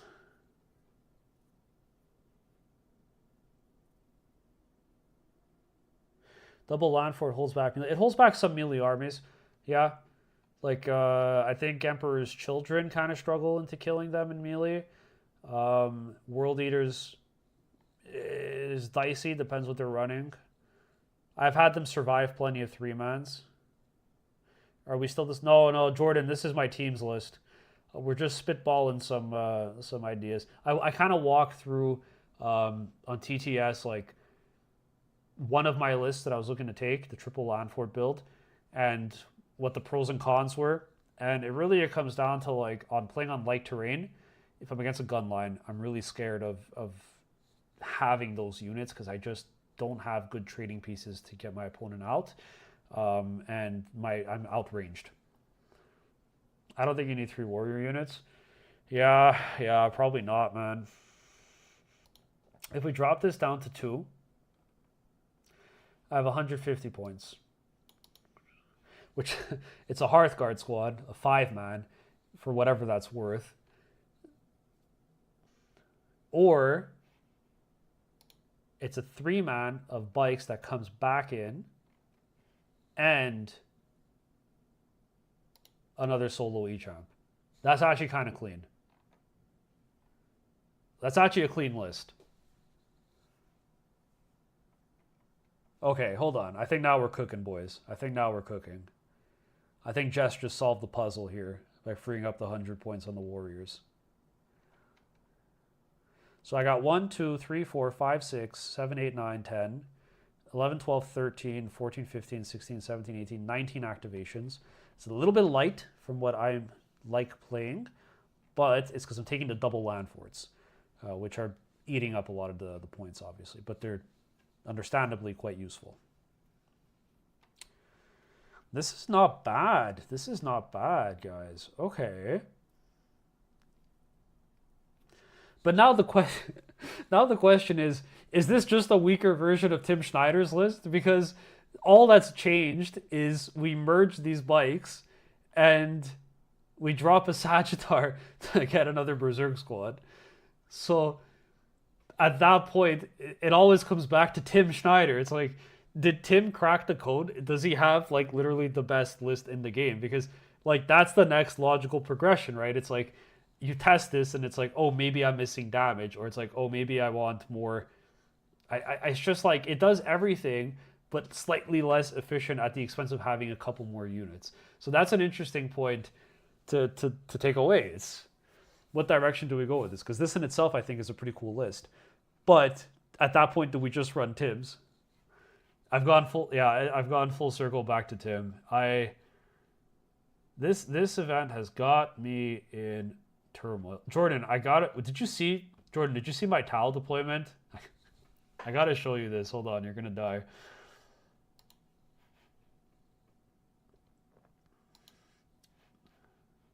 Hold on, man. I gotta show you this. Your favorite unit is here.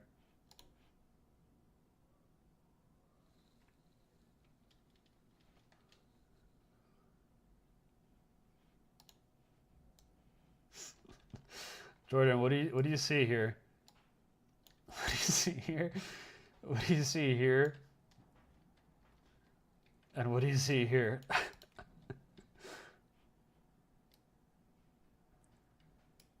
Gorillas.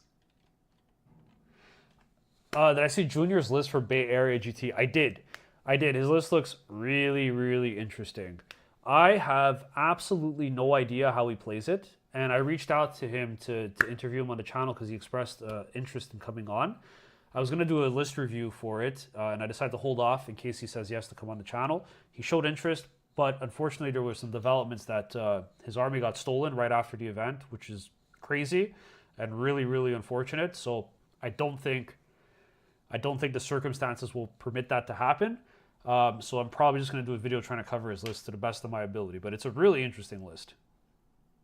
Gorillas in Strat Reserve. You know it, brother. You already know it.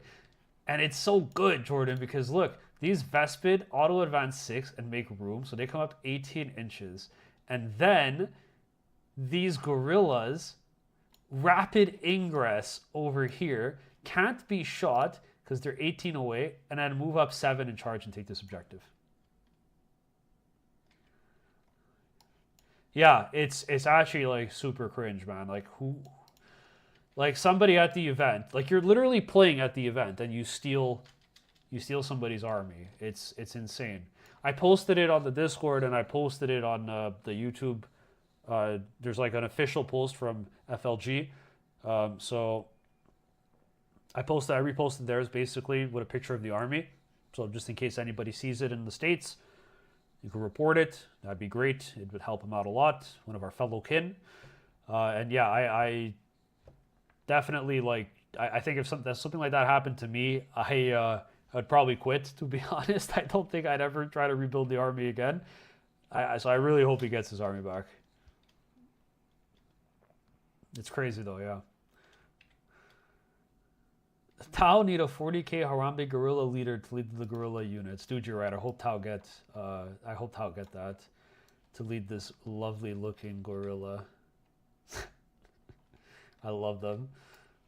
Oh my word. Okay, let's go back to this list because I think this is good. So I agree with Kin. I think the 6-man bike output is probably just better than the Hearthguard, unfortunately. And if I'm running 2 land fortresses, I'm good on primary as well.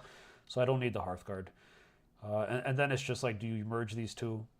It's like quality of life improvements, right? Like, do I tweak this to have the Berserks in 10-man bricks and drop a Sagittar to accommodate that?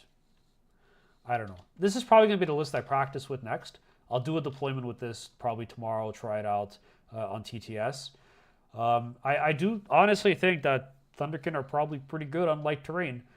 But I don't know. I'm not super big on them. I'm not sure how to optimally play them.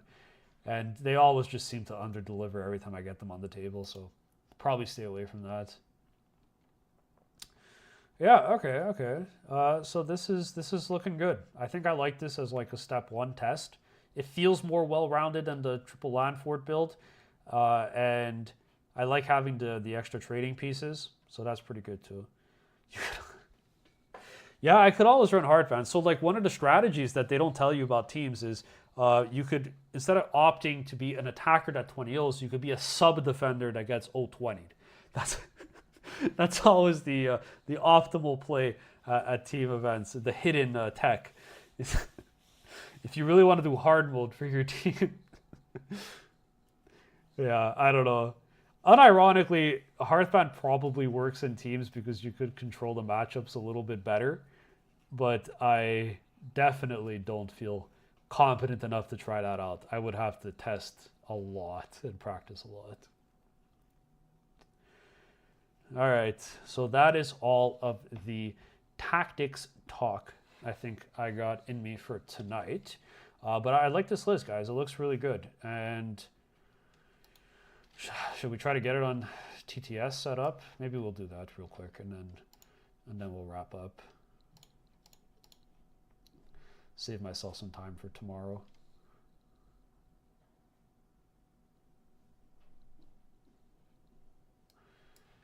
Okay. Spawn, my kin. Spawn. All right.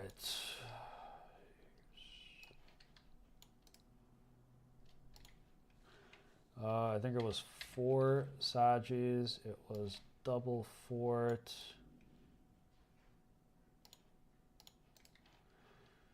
It was some amount of warriors. Yes. Oh, no, not the axe. What am I doing?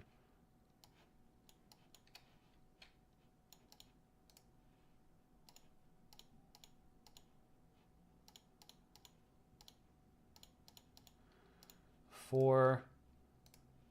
And this guy, copy. Lovely. And I need bikes. Boom. Here's the 6-man. Here's the 2 3-mans. I think there were 2 3-mans.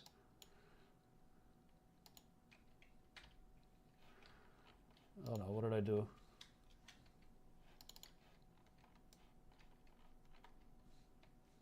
There you go. All right, I want to see my list. 2 Echams, double warrior. Yeah, okay.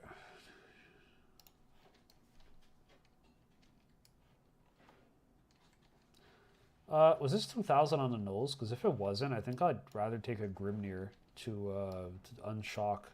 Because that's always like pretty cool tech, where you could just take out the battle shock.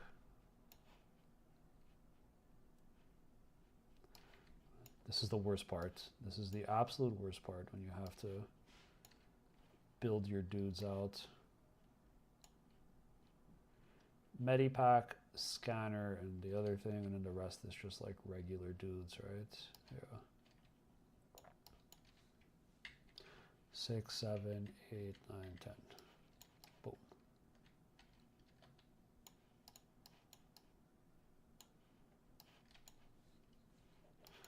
Move this here.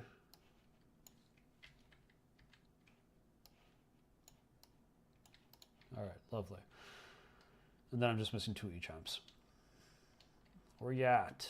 There they are. Yeah, and how many points was the list? Can I take a Grimnir instead? No, I can't take a Grimnir. Sad. Okay.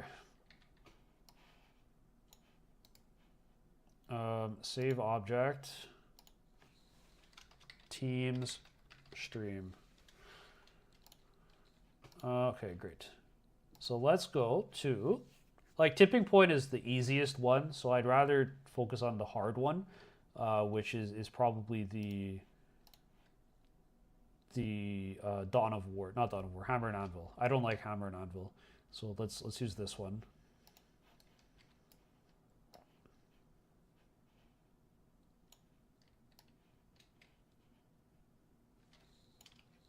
Bye-bye. And that is pretty satisfying to do. And where is... Stream, team stream. There you go.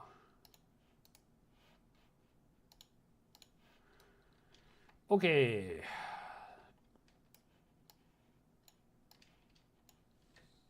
Nice. Still waiting on potential wave 2 melee Hearthguard to bring life into Hearthband for me. If it even happens, of course, MGW rules writers think 2 attack power is all the rage. The 6-inch pilot and Consolidated Strat is cracked. Yeah, that's the best part. Combined with the rerolls and extra AP, that strat is bonkers. It's just, oh my god, I wish we just had... I think we just need more Hearthguard keyword units. That's all we need. So hopefully to bring the Valkyrie. If the Valkyrie come, I'm all in, baby. Love the Hearthguard. I'm still sad they're not in this list. I might even find a way to squeeze them in. But I do think double fort's better than a brick of 10 Hearthguard, unfortunately. All right, so let's take a look here. Hammer and Anvil. So this is Ritual. So again, these deployment zones, these objective markers go away.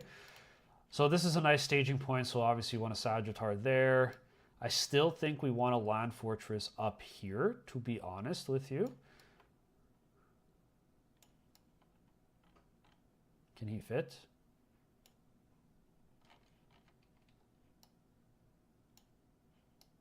No, he can't fit. How did he fit last time and he doesn't fit now?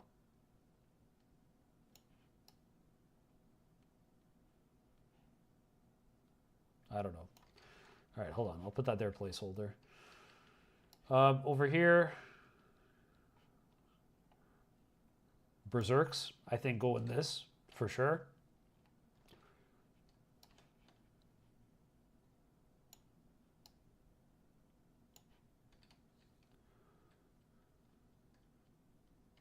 I believe with all my heart that unreleased Shield Hammer melee Hearthguard will break open Hearthband potential. Extra AP reroll ones versus closest always works in melee.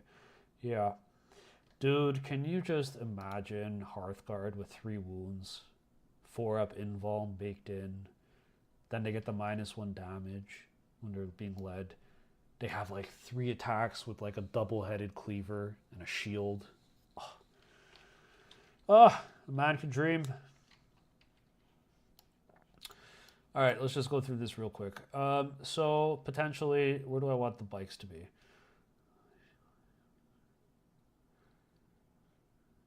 This, unironically, is actually a pretty nice spot for them.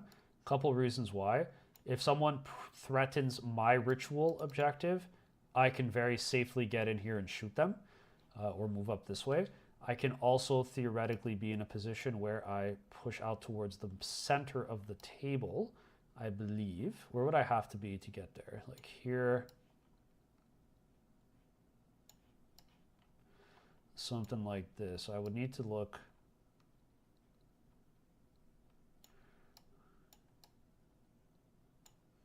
Yeah, it's annoying that that line is 3D. Anyway, you get the idea. I'd want to be here, which means I'd probably just sit back. Something here like this. Yeah, and then you could scout around. Okay, so they're going to be like in this vicinity. And depending on the matchup, if I'm against Gunline, I could back up here. If I'm not, then I could just chill over here.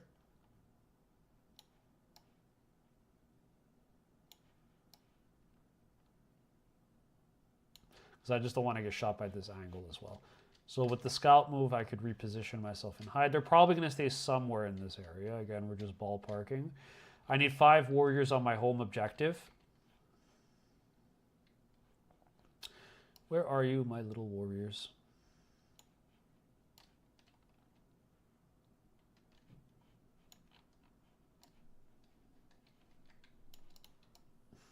Just to sticky it. The home doesn't really count for anything, but you know, we need to still screen. So we could put them up this way, something like this.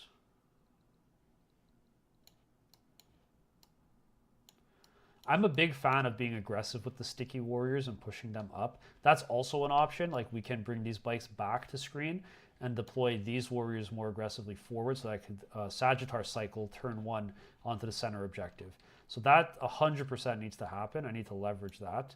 So let's move these bikes because I don't like them here anymore. So this Sagittar here can scout, get inside over there really easily, put some warriors in this, and then I could theoretically cycle onto the center objective. Dude, the strat for +1 damage versus monsters and vehicles, I used it on the Berserks with concussions, and getting damage 4 was insane. Deleted a bloat drone. Absolutely deleted them. Okay, one of my bikes is a throwaway piece. So, theoretically, let's say we were here on the line deployed. We could scout up 9. We move 12. And it looks like we could see down into their DZ. We could see the staging piece over here as well. So that's actually quite nice. And if they don't deal with this, on the next turn, boom, we're literally in their DZ, threatening their home objective, whatever they have like back here as well hidden. So I think we need 3 bikes on this side of the table. Absolutely. Can this fit this way? No, that's unfortunate. Everything is like slightly too small. Actually, no, he doesn't. That's too bad.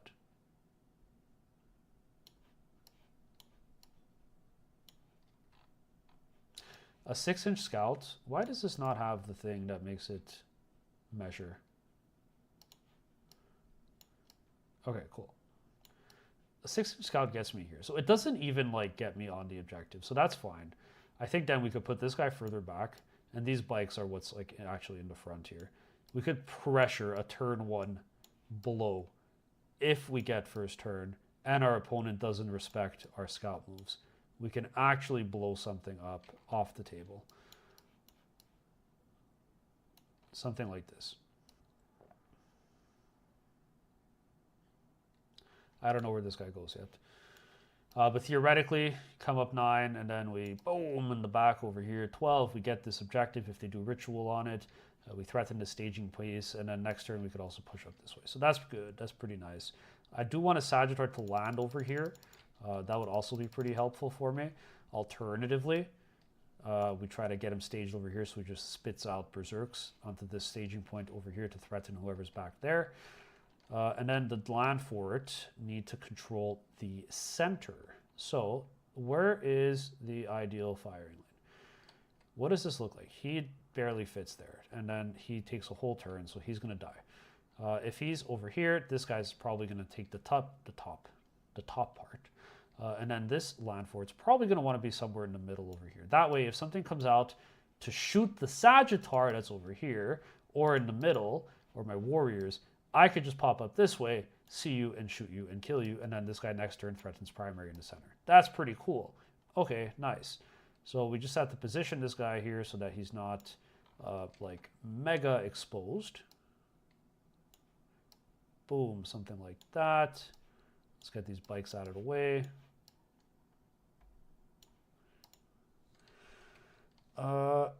I would kill to play on WC boards in Atlanta. The Votann Scout turn 1 options are more available, and there are better staging grounds for Berserks. Absolutely, which is pretty funny because notoriously GW is considered the one that's more open and less shooting friendly. However, they seem to do a lot better on WTC, which is funny. So yeah, this is like pretty nice. I like this. It's tough to, there's actually no angle on this because you need to step out into the middle of the table.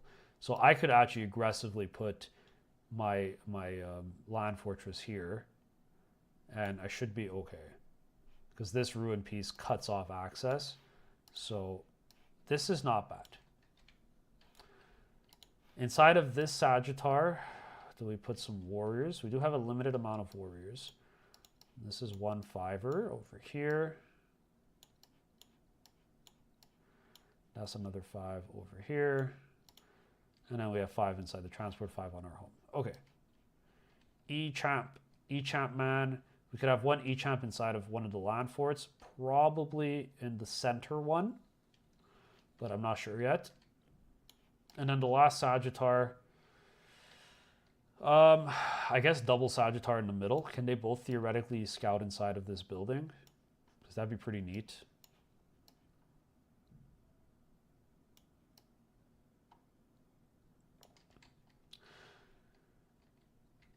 I was doing this map with Ronnie before with our other lists, and it's pretty interesting how we both have a different play style in terms of how we approach the table. Like all the maps that I like to play on, he hates, and all the maps that he hates, I like. Wait, I think I just said that. All the maps he likes to play on, I hate. And this is one of the ones I'm not a big fan of, but he seemed to enjoy. And I think the play here is like the double Sagis in the middle, and something like this. And so then they scout up in here. This guy scouts up in here. Boom, they're nice and hidden. And I don't have to worry about that. So I could have warriors in one, and I could have berserks in the other. And then we're running out of stuff, which is great. That's good. I think 3 bikes will be screening for me. I don't feel like there's a ton of value in having the bikes on this side because they will scout up 9, right? They could come here. How far does that get me? What does that look like? If I... Hello? Oh my god. 9 lands me actually dead on where I placed him.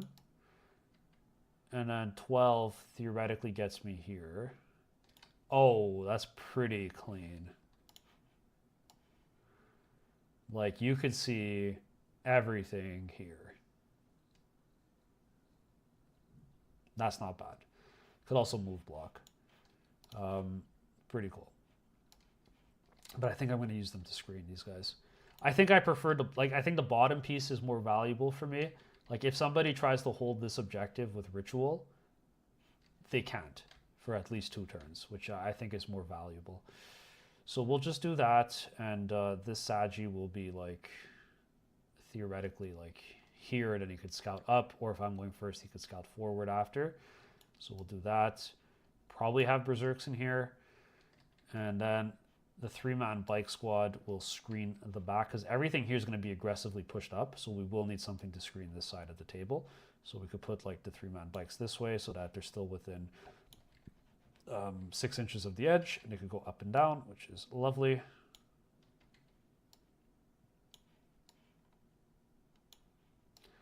Oh my god, it's a parking lot.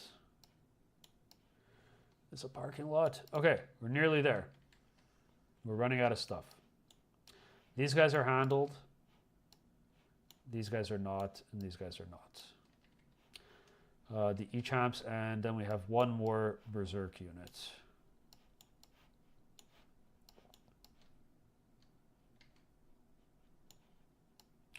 Right, yeah. So what did we want here in this one? I think in this, we could get away with putting another warrior squad simply because I'm going to be making a ritual token here. So, and I have a land fort. And I think in the land fort, we actually put the berserks. Because this is pretty safe. We could even put the E-champ in. And I think I would prefer the E-champ that has the axe. Because if something touches this area turn 1 or 2, it's probably going to be infantry. Because the vehicles will take a lot longer to reach here and probably won't want to beeline me. So this E-champ riding inside of this land fort is just like a free trading piece. Like he comes out and clears them, and the berserks could even stay inside reserved before having to make a play. And then we have the hammer E-champ, who I typically like in the middle of the table over here, because at the end of the game, the center becomes a slog. So we could have him chilling over there, just hanging out. Put a praising glare on him, I suppose. And then all that I'm missing are warriors. Oh, these warriors are done. I'm missing 1 squad of warriors and Jaegers. So the warriors, we have Berserk, Warrior, Warrior, Berserk. Oh, so 1 squad's going to be on foot. I actually like that. So this is flexible. Where is the best place to cycle? I feel like the top is pretty stacked. Again, the objective's going to be here. all of this can interact with it. And then my next one's going to be here. So, and my opponent's probably going to do the inverse of that. So I probably want to have these guys on this side of the table somehow ready to interact with the Sagittar. So I'll probably stack them up against the wall here. Something like this.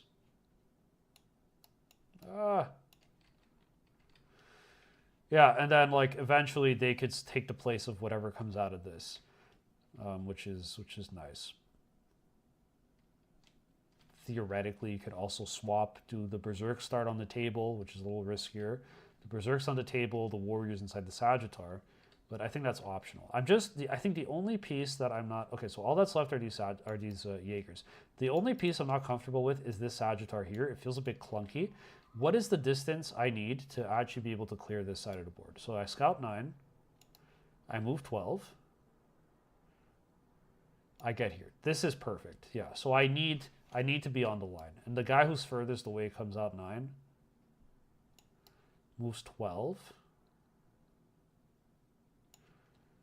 And his lines are a little off. That's unfortunate. Yeah, he doesn't really see anything. But I guess they could threaten this. It's probably safer for me to threaten whatever's here.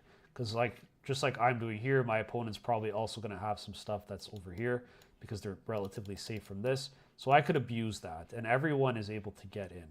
And with that said, I probably don't need the full distance then. So as long as they could all get like wholly within, or like just barely sticking out, that is the minimum distance I need to shoot this, which is 9 plus 12 is 21. So I could be back here.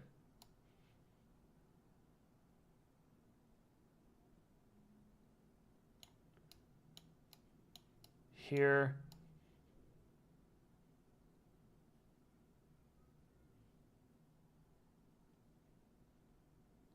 He doesn't really fit.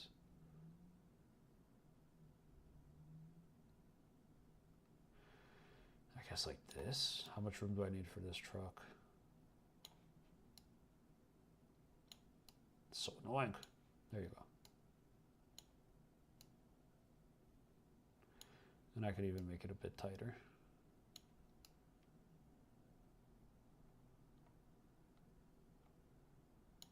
Okay. Everything here, these bikes could scout up and reach this and shoot anything here. Good. And this can also take advantage of scout if I go first and scout move and get over here as well, drop off berserks potentially. If they have infiltrators here or something, the bikes can also pick that up.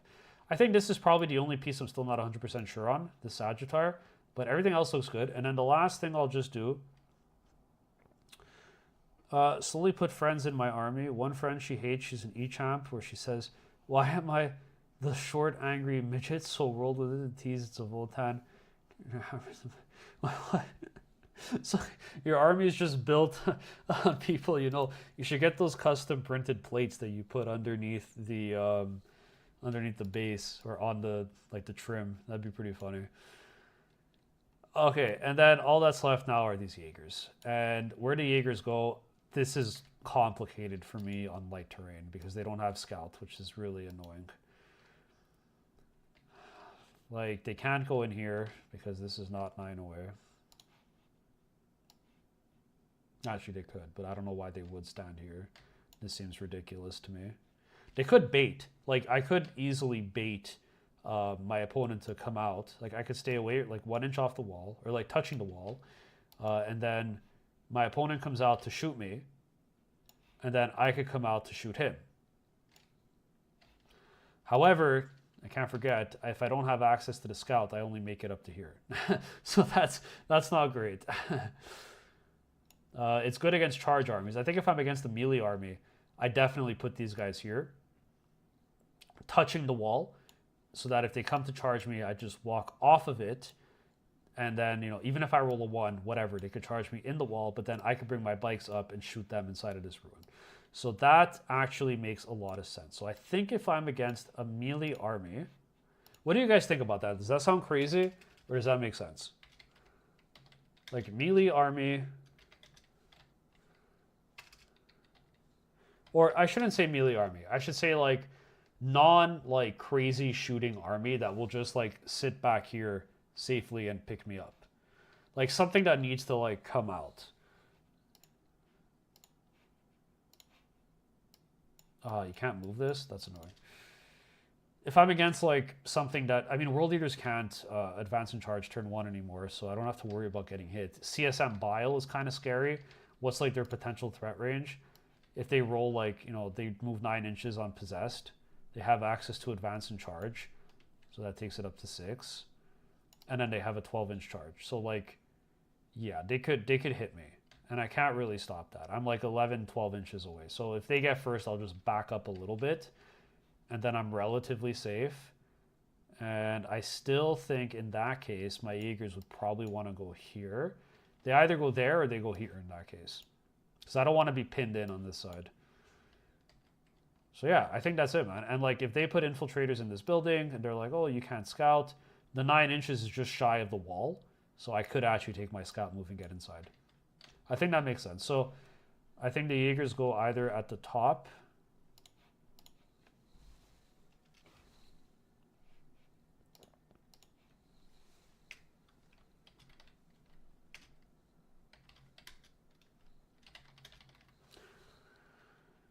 I think the Jaegers either go here or they go here.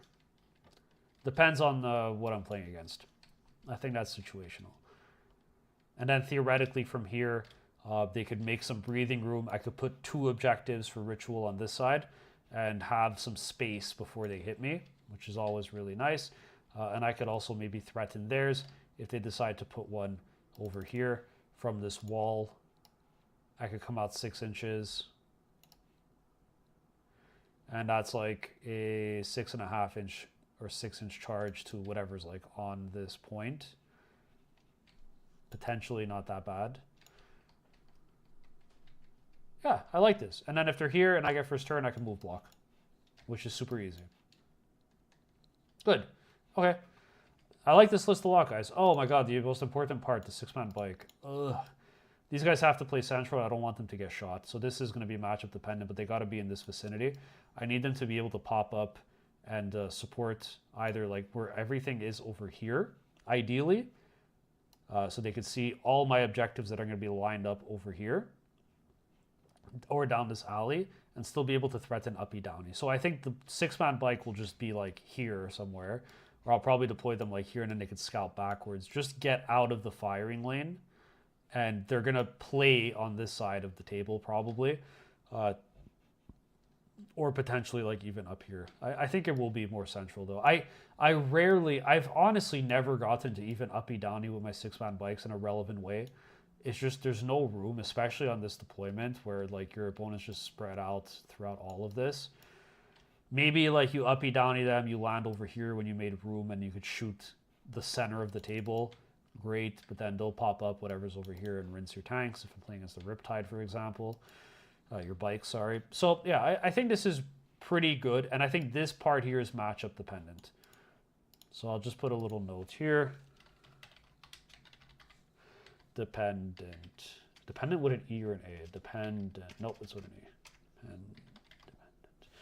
Matchup dependent. Okay, great.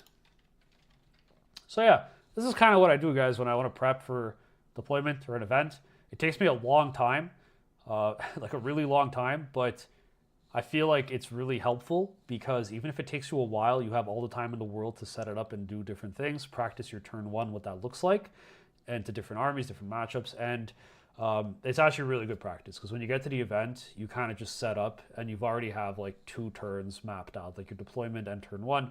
It's already good to go. You don't even have to think about it. And from here, I could obviously get all of the objectives that I need. Containment, I could do area denial, I could do sabotage, I could do recover assets. Anything that I need to do, I have it covered, so not too worried about that either. Okay, what time is that? That does take us to 10:40. All right. So, does anybody have any questions or any other last minute requests or inquiries? In terms of content that's coming up on the channel, um, I was going to cover again Junior's list. That's still going to happen. I'll give him a couple more days to see if he's interested. Probably not going to happen, but if it does or doesn't, I'll do that, and then we'll have the list review come out in the next week. And Ronnie and I are working on a collaborative video as well, and we'll probably have that out either late next week or the week after as well. So that's really what you have coming up in terms of new content. It's pretty exciting stuff. Can I get a pizza with you when you visit Florida? Brother, if I ever visit Florida, we're absolutely getting a pizza, and you're going to bring a flashlight, and we're going to scan for crocodiles, and you're going to kind of be like my guide, because I'm not going to leave the house without full equipment, full bodysuit, and the pizza for comfort to make sure I don't get eaten alive. And yeah, I mean, one day Chicago, one day Atlanta, one day Florida, it's going to happen. Just don't know when. All right. Thanks so much for tuning in, everyone. Really appreciate it. We had a pretty good viewer count, good chat engagement. I really like that you guys asked so many. Gators pizza. Yeah, alligator pizza. I really like that everybody asked a lot of questions. It makes the stream fun. If nobody talks, it's just me talking to myself, which sucks, but everybody was awesome tonight, so thanks so much for all of your engagement. I really appreciate it. So with that said, I'll let you all go. Have a great evening. Thanks for tuning in, and I'll catch you all in the next one. Take care.